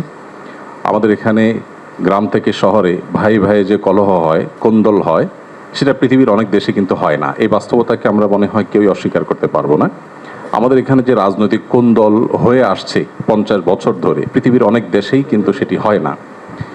আমাদের অন্য যত কলহ, কোন্দল, অসম্প্রীতি, এ জাতীয় যে সকল বিষয় আছে যেগুলোর আমরা সবাই সমাপ্তি কামনা করি, সেগুলোর সাথে যদি আমাদের দেশের ধর্মীয় সম্প্রীতিকে আমি তুলনা করি, আমি এদেশের একজন নাগরিক হিসাবে আমি মনে করি যে আমাদের রাজনৈতিক কলহ, ব্যক্তিগত কলহ, পারিবারিক কলহের তুলনায় আমাদের দেশের ধর্মীয় কলহ উল্লেখ করবার মতো আছে বলে আমার কাছে মনে হয় না। অবশ্য এটি আমার মনে হওয়া না হওয়াতে কিছু আসে যায় না। এটি আমাদের সম্মানিত অন্য ধর্মাবলম্বী যে সমস্ত আমাদের বন্ধুরা আছেন, ভাইরা আছেন, শ্রদ্ধেয় ব্যক্তিবর্গ আছেন, এটি তাদের আমার মনে হয় বলতে হবে। আমি শুধু এটুকু বলবো যে 5ই আগস্ট আমার ফেসবুক পেজে কয়েক মিলিয়ন ফলোয়ার্সকে লক্ষ্য করে আমি একাধিকবার লাইভে এসেছি, যেটা আমার দীর্ঘ 10-12 বছরের সোশ্যাল মিডিয়ার ইতিহাসে কখনো আসেনি। প্রত্যেকটি লাইভে আমি চেষ্টা করেছি এদেশের সর্বশ্রেণীর সাধারণ মুসলমান সহ অন্যান্য ধর্মাবলম্বীদেরকে শান্ত রাখবার আহ্বান করার জন্য। চট্টগ্রামে যখন আইনজীবী আলিফ হত্যাকাণ্ড ঘটলো, সাথে সাথে আমি আমার দায়িত্ব থেকে নিজে এবং অন্যান্য আলেম ওলামাদের সাথে কথা বলেছি। আমি যতটুকু জানি এখানে অনেক সিনিয়র ব্যক্তিবর্গ আছেন, ওলামা ইকরাম আছেন। এদেশে ওলামা ইকরাম সবসময় সম্প্রীতি এবং শান্তি বজায় রাখার জন্য তারা কাজ করে চলেছেন এবং আমার জানা মতে ওলামা ইকরাম রিনাউন্ড কোনো আলেম কখনো অন্য ধর্মাবলম্বীদের কোনো প্রকার শান্তি বিঘ্ন সৃষ্টি করার মতো কোনো কাজ, কোনো আহ্বান, কোনো উদ্যোগ তারা কখনো নিয়েছেন বলে আমার জানা নেই। পৃথিবীর অনেক দেশে যারা আমাদেরকে সকাল বিকাল নসিহত করেন, আমি তাদের প্রতি শ্রদ্ধা রেখে বলছি, সেখানে যেরকম আমরা দেখি দলে দলে মানুষ গিয়ে বিভিন্ন ধর্মাবলম্বীদের উপাসনালয়ে হামলা করে, আমাদের দেশে বিচ্ছিন্ন ঘটনা ঘটে না আমি তা বলবো না, তবে রিনাউন্ড ওলামা একরাম অত্যন্ত দায়িত্বশীল এবং দায়িত্বশীলতার পরিচয় তারা দিয়ে থাকেন। আমার মনে হয় এই জিনিসটা আমাদের অব্যাহত গতিতে এগিয়ে নিয়ে যেতে হবে। আমি আমাদের অন্য ধর্মাবলম্বী যে বন্ধুরা আছেন, ভাইরা আছেন, তাদেরকে বলবো প্রপাগান্ডায় আমরা যেন কোনোভাবে কান না দেই। আপনারা যদি কখনো সমস্যা বোধ করেন, আমি ব্যক্তিগতভাবে বলতে পারি আমার কথা, 5ই আগস্টে একটি হিন্দু পরিবার একজন মেজরের মাধ্যমে আমার সাথে যোগাযোগ করেছিলেন। আমি আমার সাধ্য অনুযায়ী তাদের নিরাপত্তার জন্য আমাদের যে সমস্ত ভাই বন্ধু আছে তাদের দিয়ে খুলনার একটি জায়গায় আমি ব্যবস্থা করেছি। আমার মনে হয় বাংলাদেশের যত বড় মাদ্রাসা আছে এখানে সব নেতৃত্বশীল ওলামা ইকরাম আছেন। আপনারা যদি কখনো কোনো মাদ্রাসায় গিয়ে বলেন যে আমাদের নিরাপত্তা বোধহয় আমরা ভয়ের মধ্যে আছি, নিরাপত্তাজনিত শঙ্কায় আছি, আমার মনে হয় আমাদের আইনশৃঙ্খলা রক্ষাকারী বাহিনী যেরকম আপনাদের পাশে দাঁড়াবে, ওলামা ইকরাম তাতে ন্যূনতম কার্পণ্য করবে না। যেভাবে পুজোর সময় মাদ্রাসার ছেলেরা মন্দিরগুলোকে পাহারা দিয়েছে, আমার মনে হয় পৃথিবীতে এটা বিরল একটা দৃষ্টান্ত এবং এটি কিন্তু আমাদেরকে আশা জাগায়। আমি আশা করব যে আমরা কোনো প্রপাগান্ডায় পা দেব না এবং আমরা মিলেমিশে আমাদের প্রিয় স্বদেশকে গড়ে তুলব। আমরা যে যে ধর্মে বিশ্বাসী হই না কেন, প্রিয় স্বদেশটা আমাদের সকলের। আমাদের এই স্বদেশে কোনো কালিমা লাগুক আমরা চাই না। আমরা সকলের সম্মিলিতভাবে ঐক্যবদ্ধ থাকতে চাই, ঐক্যবদ্ধ রাখতে চাই। আমরা যদি সবাই ঐক্যবদ্ধ থাকি তাহলে আমাদের দেশটি ভালো থাকবে, আমরা ভালো থাকবো। আমি আশা করছি আমাদের ঐক্যে কেউ চির ধরাতে পারবে না এবং এক্ষেত্রে আমাদের সীসাডালা প্রাচীরের মতো চলতে হবে। আমাদের কোনো সমস্যার জায়গা থাকলে অবশ্যই আপনারা বলবেন, আমরা সেই জায়গাটাকে সংশোধন করব। কিন্তু আমরা আমাদের প্রিয় স্বদেশকে সমৃদ্ধ দেখতে চাই, মাথা উঁচু করে দাঁড়াতে পারে সেরকম দেখতে চাই। আমাদের তরুণরা আমাদেরকে যে নতুন বাংলাদেশ এনে দিয়েছেন, স্যারের নেতৃত্বে যে নতুন বাংলাদেশ এগিয়ে যাচ্ছে, এই অগ্রযাত্রাকে কোনো শক্তি যেন থামাতে না পারে। আমার মনে হয় ধর্ম বর্ণ নির্বিশেষে আমাদের প্রত্যেকেরই ঐক্যবদ্ধ থাকার, ঐক্যের শপথ নেওয়ার সময় এখন সবচেয়ে গুরুত্বপূর্ণ। সে বিষয়টি আমি সবার নজরে এনে আমি আমার বক্তব্য শেষ করছি। ধন্যবাদ সবাই। সভায় উপস্থিত অন্তর্বর্তীকালীন সরকারের মাননীয় প্রধান উপদেষ্টা ডক্টর মোহাম্মদ ইউনূস সহ অন্যান্য উপদেষ্টাবৃন্দ ও সম্মানিত ওলামা, সম্বোধনের দরকার নেই, আপনি আপনার পরিচয়টা দিয়ে আমি আমার তাহলে সময় যথাযোগ্য শুভেচ্ছা ও প্রীতি নমস্কার জ্ঞাপন করছি। আমি রামকৃষ্ণ মঠ ও রামকৃষ্ণ মিশনের সহ সম্পাদক। আমাদের স্বামীজি একটু অসুস্থের জন্য কলকাতায় ওনাকে ট্রিটমেন্টে পাঠানো হয়েছে। ওনার পক্ষ থেকে আমি একটু পাঠ করেই আমি শোনাবো আপনাদের। আমরা একজন এক ধর্মাবলম্বী হলেও আমরা প্রত্যেকে এদেশের নাগরিক। সনাতন ধর্মের রামায়ণে আছে জননী জন্মভূমিশ্চ স্বর্গদপি গরীয়সী, অর্থাৎ জননী ও জন্মভূমি স্বর্গের চেয়েও শ্রেষ্ঠ। দেশ আমাদের কাছে দেশ মাতৃকা। নিজের মায়ের প্রতি যেমন আমাদের ভালোবাসা রয়েছে, তেমনি দেশ মাতৃকার প্রতিও আমাদের ভালোবাসা রয়েছে। আমরা মনে করি মাতৃভূমি বা নিজ দেশের প্রতি প্রত্যেক নাগরিকের সেই ভালোবাসা থাকা অবশ্যই উচিত।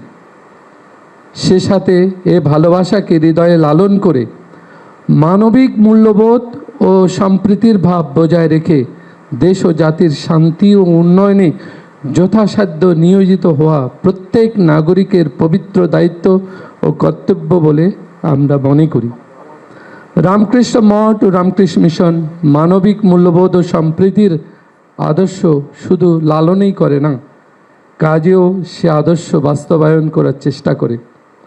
রামকৃষ্ণের প্রদর্শিত যত মত তত পথ, এ আদর্শকে হৃদয়ে ধারণ করে রামকৃষ্ণ মঠ ও রামকৃষ্ণ মিশন বাংলাদেশের ঢাকা কেন্দ্রসহ অন্যান্য শাখা কেন্দ্রে সনাতন ধর্মের অনুষ্ঠান ছাড়াও অন্য ধর্মের বিশেষ পর্বসমূহ যেমন ঈদে মিলাদুন্নবী, ক্রিসমাস, ঈদ ও বুদ্ধ পূর্ণিমা সকলের আন্তরিক সহযোগিতায় যথাসাধ্য মর্যাদায় পালন করে থাকে। সারা বিশ্বে মানুষ রামকৃষ্ণ মঠ ও রামকৃষ্ণ মিশনের এ উদার ও সম্প্রীতির ভাবাদর্শ ও এর প্রায়োগিক বিষয়টি বিশেষভাবে প্রত্যক্ষ অনুধাবন করে থাকেন। রামকৃষ্ণ মঠ ও রামকৃষ্ণ মিশনের সম্প্রীতির ও ভাবাদর্শ ও তদনুরূপ কাজ বিশ্বের চিন্তাশীল ব্যক্তিসহ সাধারণ মানুষের কাছে বিশেষভাবে সমাদৃত। স্বামী বিবেকানন্দের প্রদর্শিত শিবজ্ঞানে জীব সেবার আদর্শকে ধারণ করে রামকৃষ্ণ মঠ ও রামকৃষ্ণ মিশনের ঢাকা কেন্দ্রসহ বাংলাদেশের অন্যান্য কেন্দ্রসমূহ শিক্ষা, স্বাস্থ্য, মানবিক মূল্যবোধের উন্নয়ন ও দুর্যোগকালীন সময়ে ত্রাণ সেবা কার্যক্রম সহ অন্যান্য উন্নয়নমূলক কার্যক্রমে রাষ্ট্রের উন্নয়ন সহযোগী প্রতিষ্ঠান হিসেবে কাজ করছে শতবর্ষেরও অধিক সময় যাবৎ। উল্লেখ্য, এ কার্যকর্মসমূহ পরিচালিত হয় জাতি ধর্ম নির্বিশেষে সকলের জন্য। সম্প্রতি অনুষ্ঠিত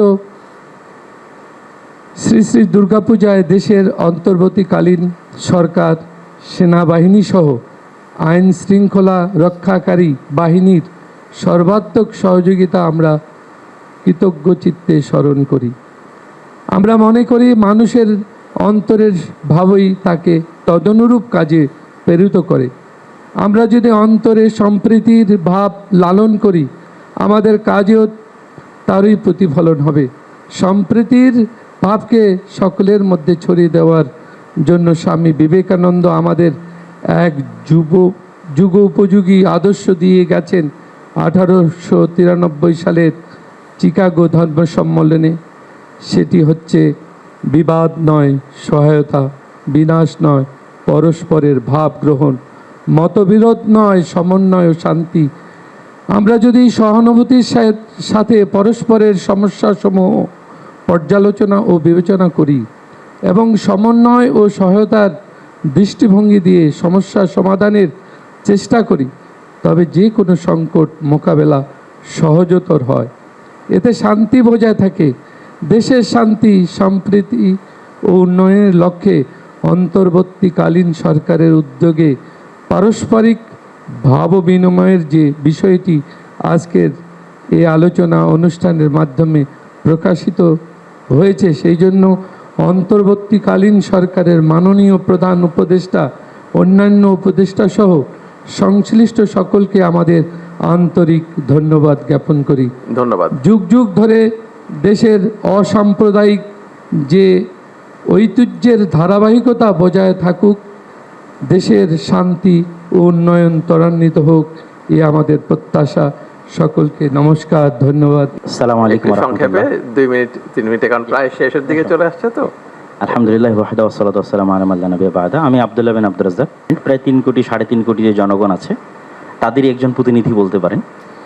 তো এই মোটামুটি সংক্ষিপ্ত পরিচয়। আমার কথা হচ্ছে, আজকে যে বিষয়টি নিয়ে এখানে আমরা আলোচনায় বসেছি, এটির যদি আমরা মূলে হাত না দিই, আসল জায়গায় যদি হাত না দিই, তাহলে এটিকে সমাধান করা সম্ভব নয়।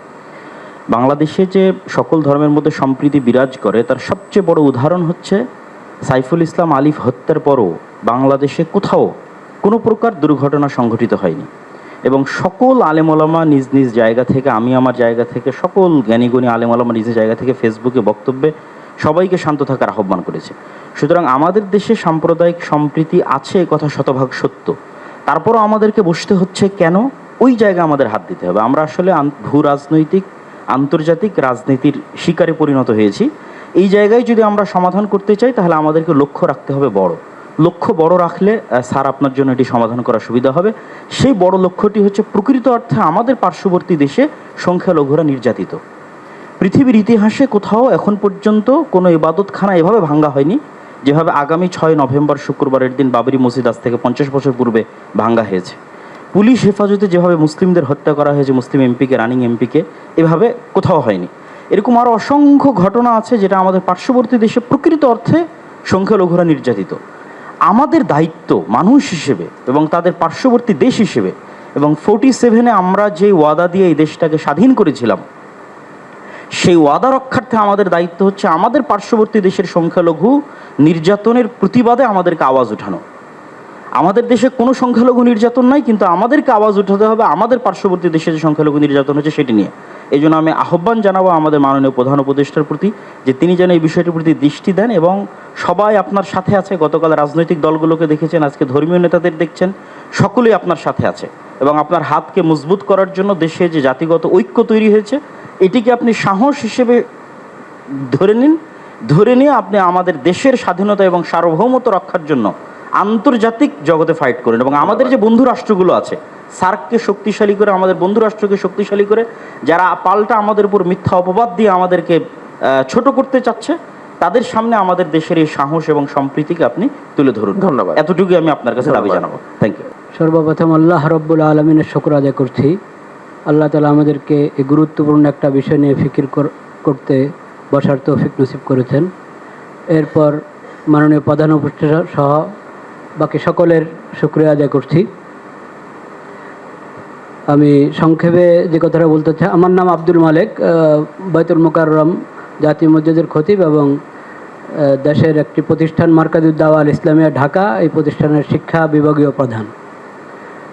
যে কথাটি আমি বলতে চাচ্ছি সেটা হলো, সম্প্রীতি যদি আমরা চাই, আছে আলহামদুলিল্লাহ, এটাকে যদি বাকি রাখতে চাই, তাহলে সম্প্রীতি যারা নষ্ট করে সেই বিষয়ে আমাদেরকে নমনীয়তার সাথে অনমনীয় ব্যবস্থা গ্রহণ করতে হবে। এখন যে সংখ্যালঘুর কথা আমরা বারবার বলছি না, ইসলামের শিক্ষা কি? ইসলাম বলে, আবু বকর রাদিয়াল্লাহু তাআলা আনহু প্রথম খলিফা নবী করিম সাল্লাল্লাহু আলাইহি ওয়াসাল্লাম, উনি বলেছিলেন, তোমাদের মাঝে যে সবচেয়ে বেশি শক্তিশালী সে আমার কাছে দুর্বল যদি সে জালেম হয়, আর যে সবচেয়ে দুর্বল সে আমার কাছে সবচেয়ে বেশি শক্তিশালী যদি সে মজলুম হয়। এটা হলো বিষয়। জালিম এবং মজলুম, মজলুম যেই হক তার পক্ষে আমাকে থাকতে হবে, আর জালিম সে যত বড় হক, যত সংখ্যাগরিষ্ঠ যা যা তার থাকুক, তাকে জুলুম থেকে বিরত রাখা এটা দায়িত্ব। তথ্য সন্ত্রাস এটাকে যদি নিয়ন্ত্রণ না করা হয় তো আমরা সম্প্রীতি ঠিক রাখবো কীভাবে? সম্প্রীতি আছে, তাও এখানে তথ্য সন্ত্রাস করে পেরেশানি করা হবে। এটার ব্যাপারে অনমনীয় হতে হবে তথ্য সন্ত্রাসের বিষয়। আর আরেকটা গুরুত্বপূর্ণ বিষয় বলতে চাচ্ছিলাম, আমাদের ধর্ম সম্প্রীতির কথা যেটা আছে, ধর্মকে গুলিয়ে ফেলা এটা কিন্তু ধর্ম সম্প্রীতি। ধর্মের অপব্যাখ্যা, একটা ধর্মে একটা জিনিস নাই সেটাকে ওই ধর্মের উপরে চাপিয়ে দেওয়া হলো, অন্যদেরকে খুশি করার জন্য নিজের ধর্মের মধ্যে বাড়ানো কমানো হলো, এটার নাম কখনো ধর্ম সম্প্রীতির বিষয় না। প্রত্যেক জিনিসকে স্ব জায়গায় রাখতে হবে, এবং স্ব জায়গায় রাখলেই যথাযথ ফায়দা আমরা পাবো। আল্লাহ তাআলা আমাদেরকে তৌফিক দান করেন। ও আখিরি দাওয়ানা আলহামদুলিল্লাহ। আউযু বিল্লাহি মিনাশ শাইতানির রাজিম। বিসমিল্লাহির রাহমানির রহিম। ইয়া আইয়ুহান নাস ইত্তাকু রাব্বাকুম আল্লাযী খালাকাকুম মিন নাফসিন ওয়াহিদা। আল আয়া। ভূমিকা ছাড়া বলছি, আল্লাহ তাআলা সমস্ত মানব জাতিকে সম্বোধন করে বলেন, হে মানব সকল, তোমাদের সকলকে আমি একজন মানব থেকে সৃষ্টি করছি। সেই মানব হলেন হযরত আদম আলাইহিস সালাম। আমরা সকলেই আদম সন্তান হিসাবে আমরা সবাই ভাই ভাই। আমরা যে ধর্মেরই হই না কেন, আদম সন্তান হিসাবে বংশগতভাবে আমরা ভাই ভাই। ভাই ভাই হিসাবে বাংলাদেশে সকলে মিলেমিশে আমরা চলি, সহাবস্থান। আজকে আমাদের ভাইয়েরা সবাই আসছেন এখানে, বিভিন্ন ধর্মের সবাইকে আজকে স্বাগত জানাই, ধন্যবাদ জানাই আমাদের প্রধান উপদেষ্টা, অন্যান্য উপদেষ্টা বৃন্দকে। এবং সাম্প্রদায়িক সম্প্রীতির কথা অনেক বলা হয়েছে। আমরা সাম্প্রদায়িক সম্প্রীতির জন্য নিজেরা চেষ্টা করেছি, এবং আমরা আমাদের কোনো কোনো এলাকাতে অনেক অমুসলিম ভাইয়েরা বসবাস করেন, তারা আমাদের সাথে একই মর্যাদা, একই সাথে থাকেন। আমরা এক ভাই বলেছেন, আলিফ হত্যার পরে আলহামদুলিল্লাহ এখানে কোনো দুর্ঘটনা ঘটে নাই। ওদিকে কোন জেলার মধ্যে দুইজন হাফেজে কোরআনকে নির্মমভাবে এই সংখ্যালঘু ভাইয়েরা হত্যা করেছে, তো সারা দেশে শান্ত পরিবেশ ছিল। এই জন্য সবাইকে ধন্যবাদ। তবে দেশের সম্প্রীতি নষ্ট করার জন্য, ঐক্য নষ্ট করার জন্য, দেশের বিরুদ্ধে যারাই ষড়যন্ত্র করবে তাদেরকে কঠিন হাতে দমন করতে হবে ঐক্যবদ্ধভাবে। আমরা হেফাজতে ইসলাম এবং সমস্ত উলামায়ে কেরাম সরকারের সাথে আছি, যে কোনো সহযোগিতা করার জন্য আমরা প্রস্তুত থাকবো ইনশাআল্লাহ। সবাইকে ধন্যবাদ। আসসালামু আলাইকুম ওয়া রাহমাতুল্লাহ। قال تعالى تعاونوا على البر والتقوى ولا تعاونوا على الإثم والعدوان. صدق الله العظيم. وقال رسول الله صلى الله عليه وسلم حب الإيمان الوطن حب الإيمان. صدق رسول الله صلى الله عليه وسلم. আজকের এই মহতী অনুষ্ঠানে যে বাংলাদেশের সমস্ত ধর্মীয় নেতারা, গুরুরা এবং আমাদের ওলামায়ে কেরাম, এদেশে 92% মুসলমান বসবাস করে এবং 6 থেকে 7% হিন্দু সম্প্রদায় বসবাস করে, বৌদ্ধ খ্রিস্টানরা বাকিরা। এখানে যে ইসলামের শিক্ষা, হুব্বুল ওয়াতন মিনাল ঈমান, এই হাদিস স্পষ্ট ঘোষণা করতে যে আমার দেশ, আমার মাটি, আমার জন্মভূমি, এটাকে ভালোবাসা ঈমানের অঙ্গ। এবং আমি যে বলছি প্রথম কোরআন শরীফের আয়াত, তাআওয়ানু আলাল ইসমি ওয়াল উদওয়ান, তোমরা ভালো কাজের সহযোগিতা করো, নেক কাজের সহযোগিতা করো, খারাপ কাজ থেকে ফিরে থাকো। আমাদের এই দেশটা দ্বিতীয় বৃহত্তম মুসলিম দেশ জনসংখ্যার দিক থেকে, কিন্তু এই দেশের সাম্প্রতিক সম্প্রদায়, অর্থাৎ আমরা হিন্দু, খ্রিস্টান, বৌদ্ধ, মুসলমান, আমরা সব একভাবে আছি, একই আমরা পরিবার, যেটা আপনি বারবার বলছেন আমাদের প্রধান উপদেষ্টা আমাদের একই পরিবার, এখানে কার কোনো ধর্মীয় পরিচয় না, সে এই দেশের নাগরিক, এই দেশের সে সব কিছু এখানে থাকবে। কিন্তু বর্তমান যে পর্যায়ে আমাদের পার্শ্ববর্তী দেশকে দেখতেছি ভারত, যে তারা বিভিন্নভাবে এখানে উস্কানি দিচ্ছে, বিভিন্নভাবে ওখানে ওই যে আপনার ফ্যাসিস্ট হাসিনা সরকার ওখানে আছে, ওখানে বসে সব ষড়যন্ত্র করে কিভাবে দেশটাকে ধ্বংস করা যায়, কিভাবে দেশটাকে ক্ষতি করা যায়, এইটা সে করতেছে ওখানে বসে। এটা আমি আপনার মাধ্যমে অনুরোধ করব যে ভারত সরকারকে চাপ দেওয়া উচিত, তাকে তার বিচার বাংলার মাটিতে হবে, তাকে যেন ফেরত দেয়, কারণ সব ষড়যন্ত্র মূল হয়েছে সে। এখানে কোনো আমার হিন্দু খ্রিস্টান বৌদ্ধ ভাইরা সবাই বলতেছেন এখানে কোনো নির্যাতন হচ্ছে না, কোনো কিছু হচ্ছে না, কিন্তু মিডিয়াগুলো ভারতের অন্যান্য তারা আমাদের একটা মিথ্যা প্রচার করে, মিথ্যা, সম্পূর্ণ মিথ্যা, সে এখানে আমাদের বিব্রত করতেছে। আমরা সবাই এক, যেটা আমার পূর্ববর্তী ভাইরা বলছে যে আপনার দুর্গাপূজার সময় আমাদের ছাত্ররা, মাদ্রাসা ছাত্র, তারা সব জায়গায় পাহারা দিচ্ছে। এমনকি যে আপনি জানেন যে আমাদের চরমনি ইউনিয়ন বিশাল ইউনিয়ন, আমরা সেখানে মণ্ডপ করে দিছি। হিন্দুরা সবাই বলছে যে তারা যে চরমনায় কোনো আমাদের আইন শৃঙ্খলা রক্ষার দরকার নাই, এখানে পুলিশ দরকার নাই, আনসার দরকার নাই, বিডিআর দরকার নেই। কেন? মানে এখানে চরমনায় হুজুরাই আমাদের জন্য যথেষ্ট। সেহেতু আমি আশা করি আমাদের উপদেষ্টা আছেন, প্রধান উপদেষ্টা এখানে আছেন, এই ব্যাপারে কঠোর ভূমিকা লাগে আন্তর্জাতিকভাবে, জাতিসংঘে, সব জায়গায়। এই যে ভারত আমাদেরকে অসুস্থিতে রাখছে, এটাকে আপনি যথাযথভাবে ব্যবস্থা নেবেন, কারণ আপনি আন্তর্জাতিক মানের সব জায়গায় গ্রহণযোগ্যতা আছে, আপনি শান্তিতে নোবেল পুরস্কার পেয়েছেন, এটা আমাদের গর্ব। আপনিই পারবেন ইনশাল্লাহ, আপনার নেতৃত্বে এদেশে শান্তি, সুখ এবং আগামী দিন যাতে এই দেশে আমরা সবাই একসাথে মিলে একই মায়ের ছায়ার তলায় একই মাটিতে বাংলাদেশ থাকতে পারে। সমস্ত নিবেদন থেকে আল্লাহ আমাদের হেফাজত করুন। আসসালামু আলাইকুম। কথা বলছি মাননীয় প্রধান উপদেষ্টা, আপনাকে আমরা ধন্যবাদ, কৃতজ্ঞতা জানাচ্ছি। আমার নাম স্বপন বড়ুয়া চৌধুরী, আমি শতাব্দী প্রাচীন বাংলাদেশ বৌদ্ধ সমিতির ঢাকা অঞ্চলের সাধারণ সম্পাদক। সময় সংকীর্ণ, শুধু এইটুকু বলছি আপনাদের সবাইকে, আমরা যারা বৌদ্ধরা আছি, বিশেষ করে সমতলে চট্টগ্রাম, কুমিল্লা, কক্সবাজার, রামুসহ এখন যারা আছি, আমরা খুব ভালো আছি। আমাদের সাথে কারো কোনো সংঘাত হয় না, কারো কেউ আমাদের কোনো অমঙ্গলের চিন্তা করে না। আমরা সবসময় চাই যে আমাদের দ্বারা যেন কারো কোনো ক্ষতিও না হয়। নিজে যদি আমি ঠিক থাকি, কাজেই অন্য একটা কিছু কাউ আমাকে আঘাত করবে, সেরকম আমরা অন্তপক্ষে সমতলের বৌদ্ধরা সেদের চিন্তা করি না। তো আমরা খুব ভালো আছি এবং এভাবেই যেন সামনে থাকতে পারি, সেটাই আমরা কামনা করছি। ধন্যবাদ। অনেক ধন্যবাদ। আমি খালি পরিচয় দিব। আমার নাম জনসন উমরি, গারো কামাল পুরোহিত। আমরা অনেক কথাই বলেছি, সবাই বলেছি, আর সমস্যাগুলো আমরা জানি। সবাই যে কথাগুলো বললো, কিন্তু একটা কথা কেউ বলে নাই, আমি এটা বলতে চাই। আমরা আজকে এখানে যারা উপস্থিত হয়েছি, আমরা নিজ নিজ ধর্মে, নিজ নিজ মন্দিরে, মসজিদে গিয়ে আমরা আমাদের সৃষ্টিকর্তার কাছে প্রার্থনা করব।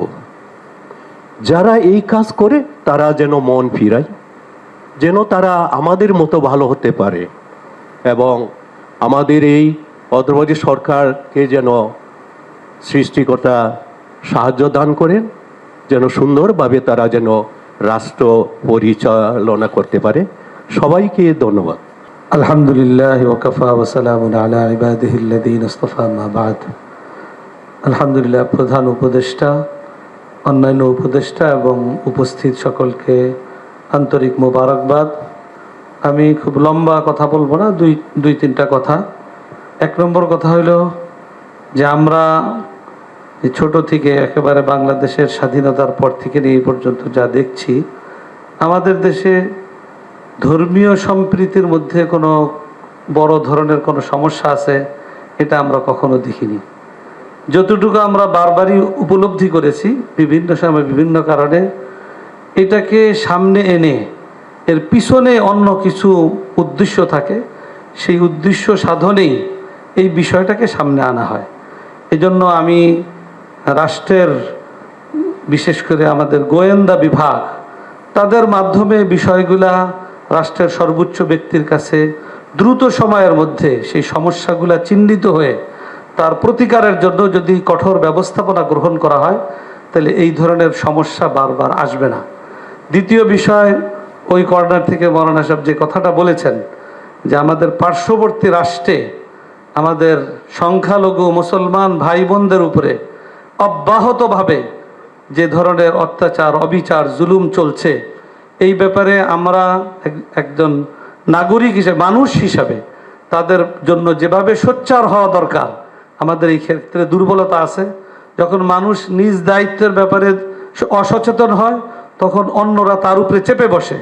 এজন্য আমি এই বিষয়টার প্রতিও বিশেষভাবে দৃষ্টি আকর্ষণ করব।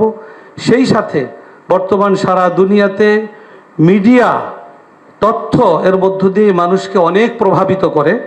অতএব বিভিন্ন মিডিয়ায় যে নেতিবাচক বিভিন্ন সংবাদ আসছে, রাষ্ট্রীয়ভাবে যদি যথাযথ গুরুত্বের সাথে এই বিষয়টার প্রতি নজর দেওয়া হয়, আমাদের জাতীয় মিডিয়া এবং আন্তর্জাতিক মিডিয়ার সামনে আমাদের দেশের বাস্তব চিত্র যদি যথাযথভাবে তুলে ধরার চেষ্টা করা হয়, তাহলে ইনশাআল্লাহ এটা অনেকটা আমরা কাটিয়ে উঠতে পারবো।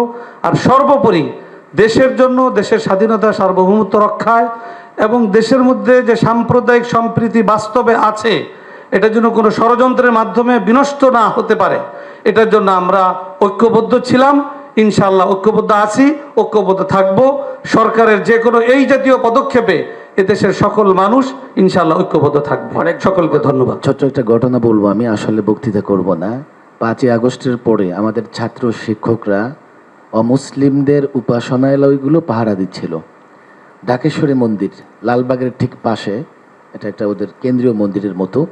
তো একদিন সেখানে ভিজিটে গেলাম যে ছেলেরা ঠিক মতো দায়িত্ব পালন করতেছে কিনা। ভেতরে গিয়ে দেখি হিন্দু সম্প্রদায়ের লোকদের মধ্যে দুটা গ্রুপ তৈরি হয়ে মন্দিরের দুই পাশে যুদ্ধ করবে এই অবস্থায় আছে।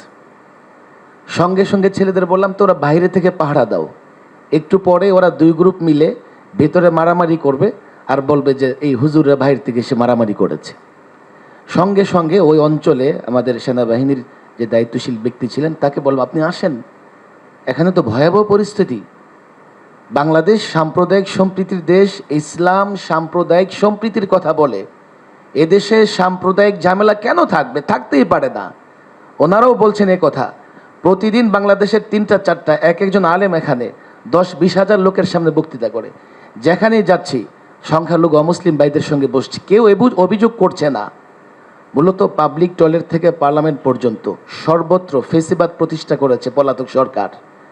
আজকে ঝামেলাগুলো হচ্ছে সব জায়গায় ফেসিবাদ প্রতিষ্ঠা হয়েছে এবং সেই জায়গা থেকেই ফেসিবাদ প্রতিরোধ করবার লোকজন তৈরি হয়ে গেছে। এই গণ্ডগোলগুলো ধর্মের কারণে নয়, ধর্মের কারণে হতেই পারে না। তারপরেও আমি বলবো, আমরা সরকারকে সহযোগিতা করছি। অমুসলিম নেতৃত্ব যারা আসছেন আপনারা বলবেন, আমরা সরকারের পাশাপাশি বাংলাদেশের যেখানেই আপনারা নিরাপত্তাহীনতায় ভুগবেন, আমরা আপনাদের পাশে দাঁড়াবো। শ্রদ্ধেয় উপস্থিত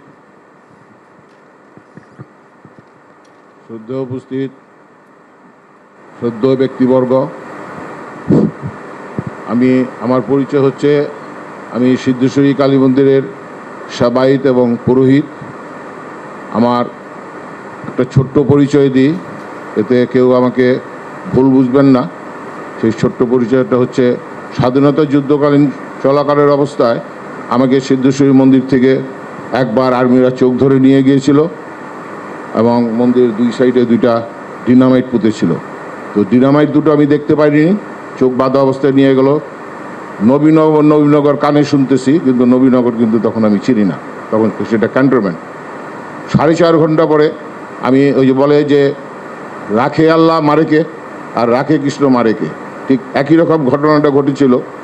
ওই সময় আমার মতন একটা হিন্দু পুরোহিতকে ধরে নিয়ে যাওয়ার পরে যে আমাকে আবার অক্ষত অবস্থায় মন্দিরে ফিরিয়ে আনিয়ে দিবে, এটা অত্র এলাকার আমার পিতৃবয়সী যারা ছিলেন, আমার ছোটোবেলায় আমি পিতৃকে হারিয়েছি, পিতৃবয়সী যারা ছিলেন তারা আমাকে বললেন, আমার কান্না সেজেছে সেই জন্য যে পশুর মধ্যেও মনুষ্যত্ব আছে, কিন্তু আমি যে মানুষ বা আমরা যে মানুষ, আমাদের ভিতরে মনুষ্যত্ব নাই। যদি মনুষ্যত্ব থাকতো তাহলে দেশের যে সর্বনাশগুলি হলো এগুলি সব আমাদের সম্পদ। আমাদের হিন্দু মুসলিম বৌদ্ধ খ্রিস্টান প্রত্যেকের একটা রক্তবিন্দুর থেকে সেই অর্থ উপার্জনকারী সম্পদগুলোকে করা হয়েছিল, কিন্তু এরা কারা নষ্ট করলো সেটা আপনারা সবাই জানেন, আমিও জানি, আপনারা সবাই জানেন। তো আমি 9 নম্বর সেক্টরের ফ্রিডম ফাইটার ছিলাম।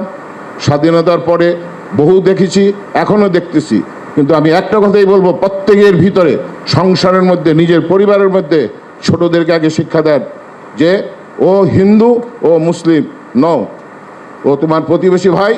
ও তোমার, আমার ছোটোবেলায় আমার মাকে বলছিল, আমি ছোটোবেলায় বাবা মারা যাওয়ার পর আমাকে বলছিল যে এই যে মেয়েরা সিদ্ধেশ্বরী ডিগ্রি কলেজে আমি লেখাপড়া করেছি, তারপরে তেজগাঁও পলিটেকনিকে গেলাম, একজন অটোমোবাইল মেকানিক্যাল ইঞ্জিনিয়ার। কিন্তু আমি ছোটোবেলা শিক্ষকতার পরে আমি সৌদি আরব গিয়েছিলাম, অনেক কথা এগুলো বলার দরকার নেই। তো তারপরে আমি এই সিদ্ধেশ্বরী মন্দির আমাদের পূর্বপুরুষ প্রতিষ্ঠাতা, এটা 553 বছরের বয়সের মন্দির। এখনও আমরা আসি, এটা পাক করে থাকি না পূর্ণ করে থাকি জানি না, এখনও সেবায়িত হিসেবে পূজারী হিসেবে আসি। তো মা বলতো যে নিজের মার পেটের বোনের মতো দেখবে, অন্য কোনো দৃষ্টিতে দেখবে না। এবং মেয়েদেরকেও বলতো যে নিজের মার পেটের ভাইয়ের মতো দেখবে, অন্য চিন্তা করবে না। ঠিক সেই রকম চিন্তায় যদি আমরা সবাই চলি, তাহলে কখনো কোথাও কোনো ধর্মবিদ্বেষ, তিক্ততা, হিংসা, মারামারি এগুলো কিচ্ছু থাকবে না। কিন্তু আমি সবাইকে হাত জোড়ে অনুরোধ করব যে আমরা যেহেতু এই দেশে আমাদের জন্ম, এ দেশে আমাদের মৃত্যু, এটা আমার দেশ, এটা আমার মাতৃগর্ভ, এখান থেকে আমরা কোথাও যাব না এবং সবাই মিলে এক আত্মা, এক মন, এক চিন্তায় বসবাস করব। এটি আমার কথা। আমার নাম শেখরলাল গোস্বামী। আবার বলছি, মাননীয় উপস্থিত অতিথিবৃন্দদেরকে নমস্কার এবং প্রধান উপদেষ্টাকেও নমস্কার দিয়ে আমার বক্তব্য। অনেক অনেক ধন্যবাদ আপনাকে। এখন খুবই সংক্ষেপে, কারণ স্যারের চলে যাওয়ার সময় হচ্ছে, উনাকে দেন। ধন্যবাদ মাননীয় প্রধান উপদেষ্টা মণ্ডলী, আজকের আয়োজনে উপস্থিতি। আসলে কথা সব এসে গিয়েছে এবং অনেক লম্বা কথা হয়েছে, এজন্য আমি আর লম্বা কোনো বক্তব্য বা আলোচনা করতে যাচ্ছি না। এখানে আজকে যে আয়োজন, এটা একটা ইউনিক আয়োজন, করে সন্দেহ নেই। ধর্মীয় নেতৃবৃন্দদেরকে নিয়ে জাতীয় পর্যায়ে একটা প্রতিনিধি দল যদি করা যায়, তাহলে এই বিষয়গুলো হয়তো পরবর্তীতে কিভাবে সমাধান করা যাবে এটা করা যেতে পারে। আর দেশে আমরা জানি যে আমাদের মসজিদগুলোতে জুমার খুতবা হয়, অন্যান্য ধর্মের যে সমস্ত উপাসনালয়গুলো আছে সেগুলোতে সাধারণ পাবলিকদেরকে অ্যাড্রেস করা হয়। সেক্ষেত্রে আমরা আশা করব প্রত্যেক ধর্মের যারা নেতৃবৃন্দ রয়েছেন তারা মানুষদেরকে এই অ্যাড্রেস করবেন যে আসলে ধর্মীয় সম্প্রীতি যেন সবাই বজায় রাখে, এবং এটা যেন জাতীয় পর্যায়ে আমাদের পক্ষ থেকে একটা নির্দেশনা, সরকারের পক্ষ থেকে একটা নির্দেশনা আসে। এরপরে যে বিষয়টি অত্যন্ত গুরুত্বপূর্ণ, সেটা হলো মিডিয়াগুলোতে সম্প্রীতি সংলাপ একটা ব্যবস্থা করা যেতে পারে কিনা, সেটা আমাদের একটা প্রস্তাব আছে, যাতে করে সেটা করা যেতে পারে। আর সর্বশেষ যে বিষয়টি আমি দৃষ্টি আকর্ষণ করব, সেটা হচ্ছে আসলে এদেশে সহিংসতা, অনেকে বলেছে যে আমরা অনেক সহিংসতা দেখতে পাচ্ছি বা দেখছি। সহিংসতা আমরা দেখি নাই, তবে আমরা একটা সহিংসতা দেখেছি, সেটা হচ্ছে যখন অ্যাডভোকেট সাইফুল ইসলামকে হত্যা করা হয়েছে। আমি মনে করে থাকি যে আমাদের সকলের দাবি হচ্ছে যে দ্রুত ট্রাইব্যুনালে এর জন্য বিচার হয়। অনেক ধন্যবাদ। বলতে চেয়েছিলেন। শুভ সন্ধ্যা। আমি বুদ্ধানন্দ মহাতেরো, সহসভাপতি বাংলাদেশ বুদ্ধিস্ট ফেডারেশন এবং উপাধ্যক্ষ আন্তর্জাতিক বৌদ্ধ বিহার। আমি প্রথমেই আমাদের চট্টগ্রামের সন্তান, নোবেল লরিয়েট, আমি ডক্টর মোহাম্মদ ইউনুস সাহেবের প্রতি অভিনন্দন জানাচ্ছি। আমরা গৌরবান্বিত। তো আজকে আমরা এখানে উপস্থিত হয়ে একটি কথা বলতে চাই যে যারা মহামানব গৌতম বুদ্ধের জীবন সম্পর্কে গবেষণা করেন তারা অবশ্যই জানেন, গৌতম বুদ্ধ ধর্মপ্রচার করতে গিয়ে তার ধর্মপ্রচারের সময় এক ফোঁটা রক্তপাত হয়নি। তিনি শান্তি, অহিংসা, সাম্য, মৈত্রীর মাধ্যমে তিনি ধর্মপ্রচার করেছিলেন। আমরা তারই অনুসারী। আমরা সবসময় বুদ্ধের অহিংসা, সাম্য নীতিতে বিশ্বাসী। এদেশে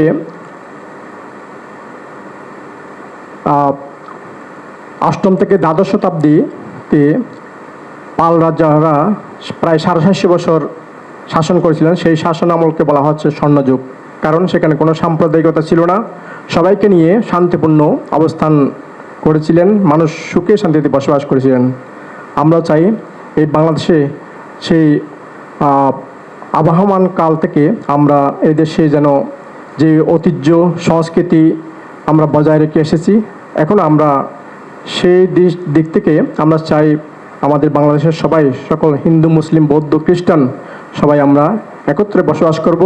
আমাদের মাননীয় প্রধান উপদেষ্টা মহোদয় বলেছেন বাংলাদেশের সকল মানুষ একটি পরিবারের সন্তান। আমরাও কিন্তু সেটাই বিশ্বাস করি। একটি পরিবার আমরা বসবাস করব। সবাইকে আমরা যে কোনো মানুষকে আমরা হিংসা করব না, সবাই আমরা সম্প্রীতির মাধ্যমে বসবাস করব, এটাই আমাদের কাম্য। তো আমি আরেকটা কথা বলতে চাচ্ছি সংক্ষেপে, যে গৌতম বুদ্ধ বলেছেন শত্রুতার মাধ্যমে কখনো শত্রুতা প্রশমিত হয় না, মৈত্রী, দয়া, ভালোবাসা দিয়েই জয় করতে হয়। ধন্যবাদ। এটাই গৌতম বুদ্ধের বাণী। সবাইকে ধন্যবাদ। এখানে দেন মাওলানা জুনায়েদ আল হাবিব। বিসমিল্লাহির রহমানির রহিম। গণপ্রজাতন্ত্রী বাংলাদেশ সরকারের প্রধান উপদেষ্টা, আপনাকে অসংখ্য ধন্যবাদ।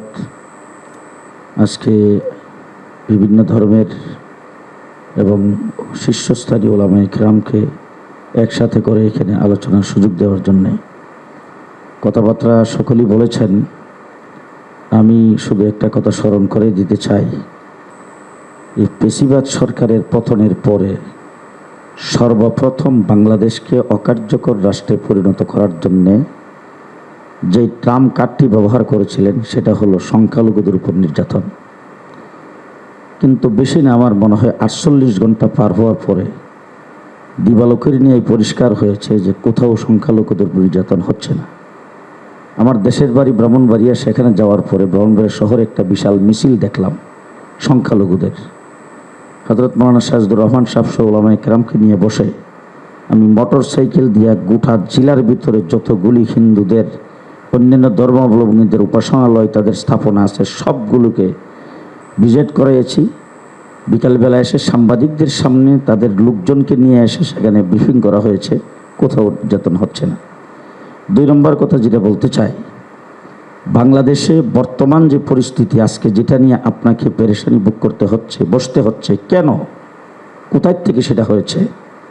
একজন ব্যক্তি বাংলাদেশের পতাকাকে অবমাননা করেছেন, তার বিরুদ্ধে মামলা হয়েছে, তাকে গ্রেফতার করা হয়েছে।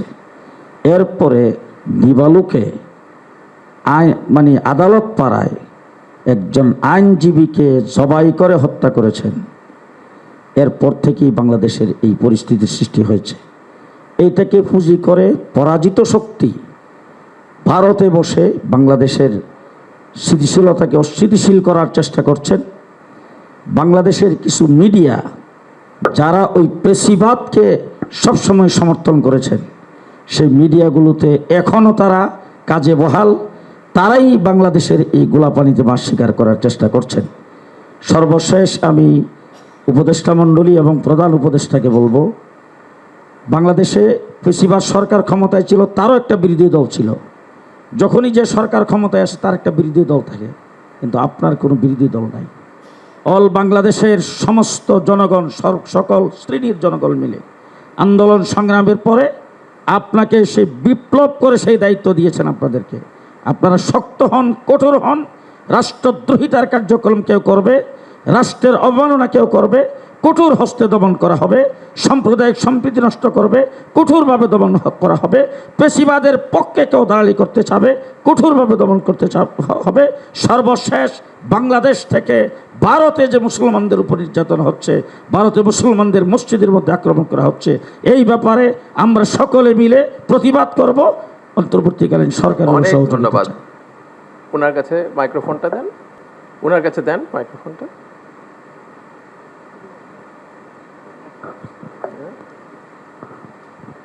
আজ অত্যন্ত গুরুত্বপূর্ণ একটা বৈঠক।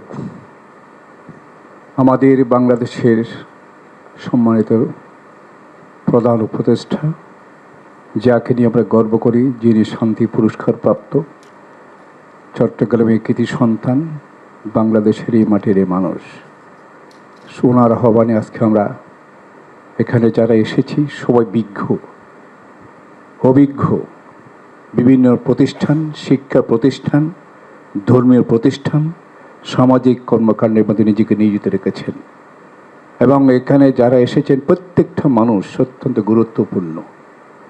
আমি প্রধান উপদেষ্টাকে আন্তরিকভাবে মৈত্রীচিত্তে আশীর্বাদ জানাচ্ছি, দীর্ঘজীবী হোক। ওনার সুন্দর চিন্তাধারা, ভবিষ্যৎ পরিকল্পনা যেন সবাইকে নিয়ে বাস্তবে রূপায়িত করতে পারে, সেই শক্তি, সাহস, বুদ্ধি, মেধা ওনার মধ্যে জাগ্রত থাকুক। এখানে যারা এসেছেন প্রত্যেকের কথা এত ভালো লেগেছে, বলার অপেক্ষা রাখে না। এই কথাগুলো যদি আমি আপনি মানবীয় জীবনে যদি প্রতিফলন ঘটাতে পারি, এই দেশ হবে সোনার বাংলা, এই দেশের মানুষ হবে সত্যবাদিতা, এই দেশের মানুষ হবে ন্যায় পরায়ণ আদর্শের ভূমিকা রেখে এই দেশকে চিরসুন্দর জাগ্রত রাখবে, পৃথিবীর মধ্যে প্রকাশ করবে, পরিচয় লাভ করবে বাংলাদেশ একটা ভালো মানুষের আবির্ভাব। অনেক ধন্যবাদ। যাহা ঘটে তাহা রটে। সব কিছু সত্য বলবো না, আবার সব কিছু মিথ্যা বলবো না। আমি সবাইকে আহ্বান জানাবো, আমরা যারা ধর্মগুরু আছি, বৌদ্ধরা, আমাদের কাছে যারা আসেন, আমরা তাদেরকে বলি, বড়দেরকে শ্রদ্ধা করো, সম্মান করো, নীতি আদর্শ নিয়ে চলো, ছোটদের প্রতি স্নেহ ভালোবাসা প্রদর্শন করো। মাকে মা হিসাবে, মাসি হিসেবে, দাদু হিসেবে জানো, দেখবে তুমি একদিন বড় হবে, তুমিও সম্মান, শ্রদ্ধা, স্নেহ ভালোবাসা পাবে। এই নয় আমি বড়, আপনি ছোট, কাকে ছোট করে দেখার কোনো অবকাশ নেই। সেই ছোট ছেলে একদিন বড় হবে, রাষ্ট্রনায়ক হবে, সমাজপতি হবে, একজন বিদ্বান হয়ে বাংলাদেশের গৌরব বর্ধিত হবে। সুতরাং সবাইকে আহ্বান জানাবো, যারা ধর্মগুরু আছেন, আমরা যারা আছি, আপনাদের কথা যেভাবে শুনবে আমাদের কথা শুনবে, সবসময় এইভাবে বলবেন, তুমিও মানুষ, আমিও মানুষ, তোমার রক্ত লাল, আমার রক্ত লাল, আমার মধ্যে ব্যতিক্রম নাই, কিন্তু আচরণগত যেন খারাপ কিছু পরিলক্ষিত না হয়। আপনাদের দ্বারা ধর্মগুরুদের অনেক কিছু হবে, এই কথাটা সত্য। এটা যদি মাথায় রাখি, তাহলে উনি যে আজকে আমাদেরকে প্রধান প্রদর্শক, যেই উপদেষ্টা, যেভাবে আহ্বান জানিয়েছেন, সেই ওনার মানে চিন্তা চেতনা, আগমন অর্থাৎ আলোচনা সার্থক হবে। আমার নাম হচ্ছে ধর্মমিত্র মাহাতেরো, বিহার অধ্যক্ষ, সচিব, chief about international Buddhist monastery, Merul Badda, Dhaka. অসংখ্য ধন্যবাদ, অসংখ্য ধন্যবাদ। এখন আন্দরকিল্লা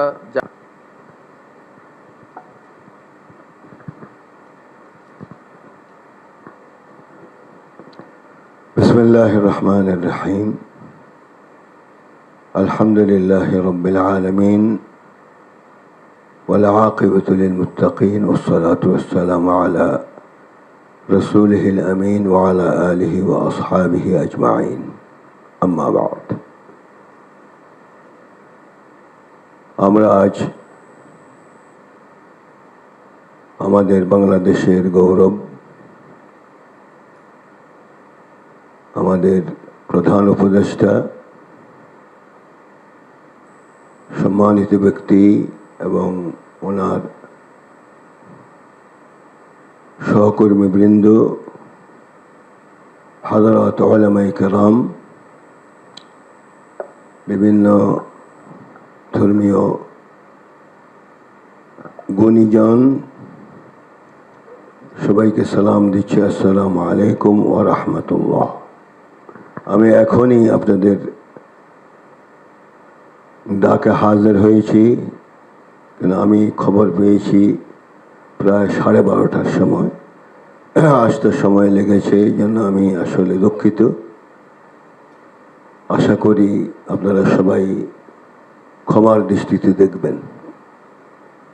আজকে বাংলাদেশের যে পরিস্থিতি আমরা লক্ষ্য করছি, আসলে এটা খুবই বেদনাদায়ক এবং এটা অন্তত এদেশের জন্য এই কাজগুলি মানায় না।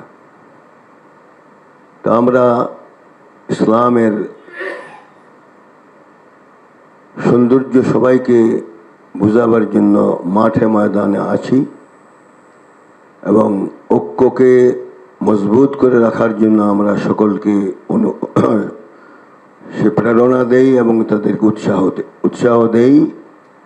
কারণ আমার আন্দরকিল্লা মসজিদের কাছেই হলো চট্টগ্রামের সবচেয়ে বড় পূজা মণ্ডপ। প্রত্যেক জুমায় আমি মানুষকে, মুসাল্লিদেরকে অনুরোধ করি যেন প্রত্যেকের ধর্ম প্রত্যেকে পালন করতে পারে, সেই সুযোগ সবাইকে দিতে হবে। এবং আমাদের ঐতিহ্য শাহী মসজিদ, যেটার বয়স হলো প্রায় 500 বছর আগের, এই মসজিদের মুসল্লিদের থেকে আজ পর্যন্ত কোনো অপ্রীতিকর ঘটনা আমরা ঘটেছে এটা দেখিনি। এবং হিন্দু ভাইদেরকেও আমরা সেখানে নিরাপদ থাকার জন্য আমরা তাদেরকে পরামর্শ দিয়েছি এবং আমরাও চেষ্টা করেছি কোনো রকমের বিশৃঙ্খলা যেন এই দেশে না হয়। কারণ এই দেশ নতুন করে পেতে অনেক মায়ের কোল খালি হয়েছে, অনেক সন্তান ভবিষ্যৎ যাদের উপরে মা বাবার ছিল, আকাঙ্ক্ষা ছিল, তারা আজ পৃথিবীতে নাই। তারা নিজের জীবনের বিনিময়ে, রক্তের বিনিময়ে আমাদেরকে নতুন বাংলাদেশ উপহার দিয়েছে। এই দেশকে হেফাজত করা আমাদের প্রত্যেকের দায়িত্ব। আমরা যদি দায়িত্ব পালন না করি, আইন্দাল্লাহ, আল্লাহর দরবারে প্রথম জবাব দেওয়া লাগবে। এই জন্য প্রধান উপদেষ্টা মহোদয়কে আমি বলবো, আশ্বাস দিব ইনশাআল্লাহ বাংলাদেশের উন্নয়নের জন্য, হেফাজতের জন্য, সবকে একত্রিত করার জন্য সরকার যে পদক্ষেপ নেয়, চট্টগ্রামবাসী আপনার সাথে আছে। যে কোনো মূল্যে আমরা আপনার সাথে থাকব ন্যায় প্রতিষ্ঠার জন্য। অন্যায় কাজে আমরা কোনো দিন কাউকে সহযোগিতা করি নাই, করবও না। এটি হলো ইসলামের আইন, তাআওয়ানু আলাল বিররি ওয়াত তাকওয়া ওয়া লা তাআওয়ানু আলাল ইসমি ওয়াল উদওয়ান। ভালো কাজে সহযোগিতা করে, এটা আল্লাহর আদেশ। অসৎ কাজ থেকে বিরত থাকো, এটাও আল্লাহর আদেশ। এই জন্য আমরা আমাদের মন থেকে আজ বলছি, প্রধান উপদেষ্টা আমাদের চট্টগ্রামের গৌরব। আমিও আপনাদের চট্টগ্রামের বড় মসজিদের খেদমতে আছি। আশা করি আপনার ন্যায় কোনো কাজের জন্য, বাংলাদেশকে হেফাজতের জন্য যে কোনো সময় ডাক দিবেন, আমরা উপস্থিত হব ইনশাআল্লাহ। ধন্যবাদ।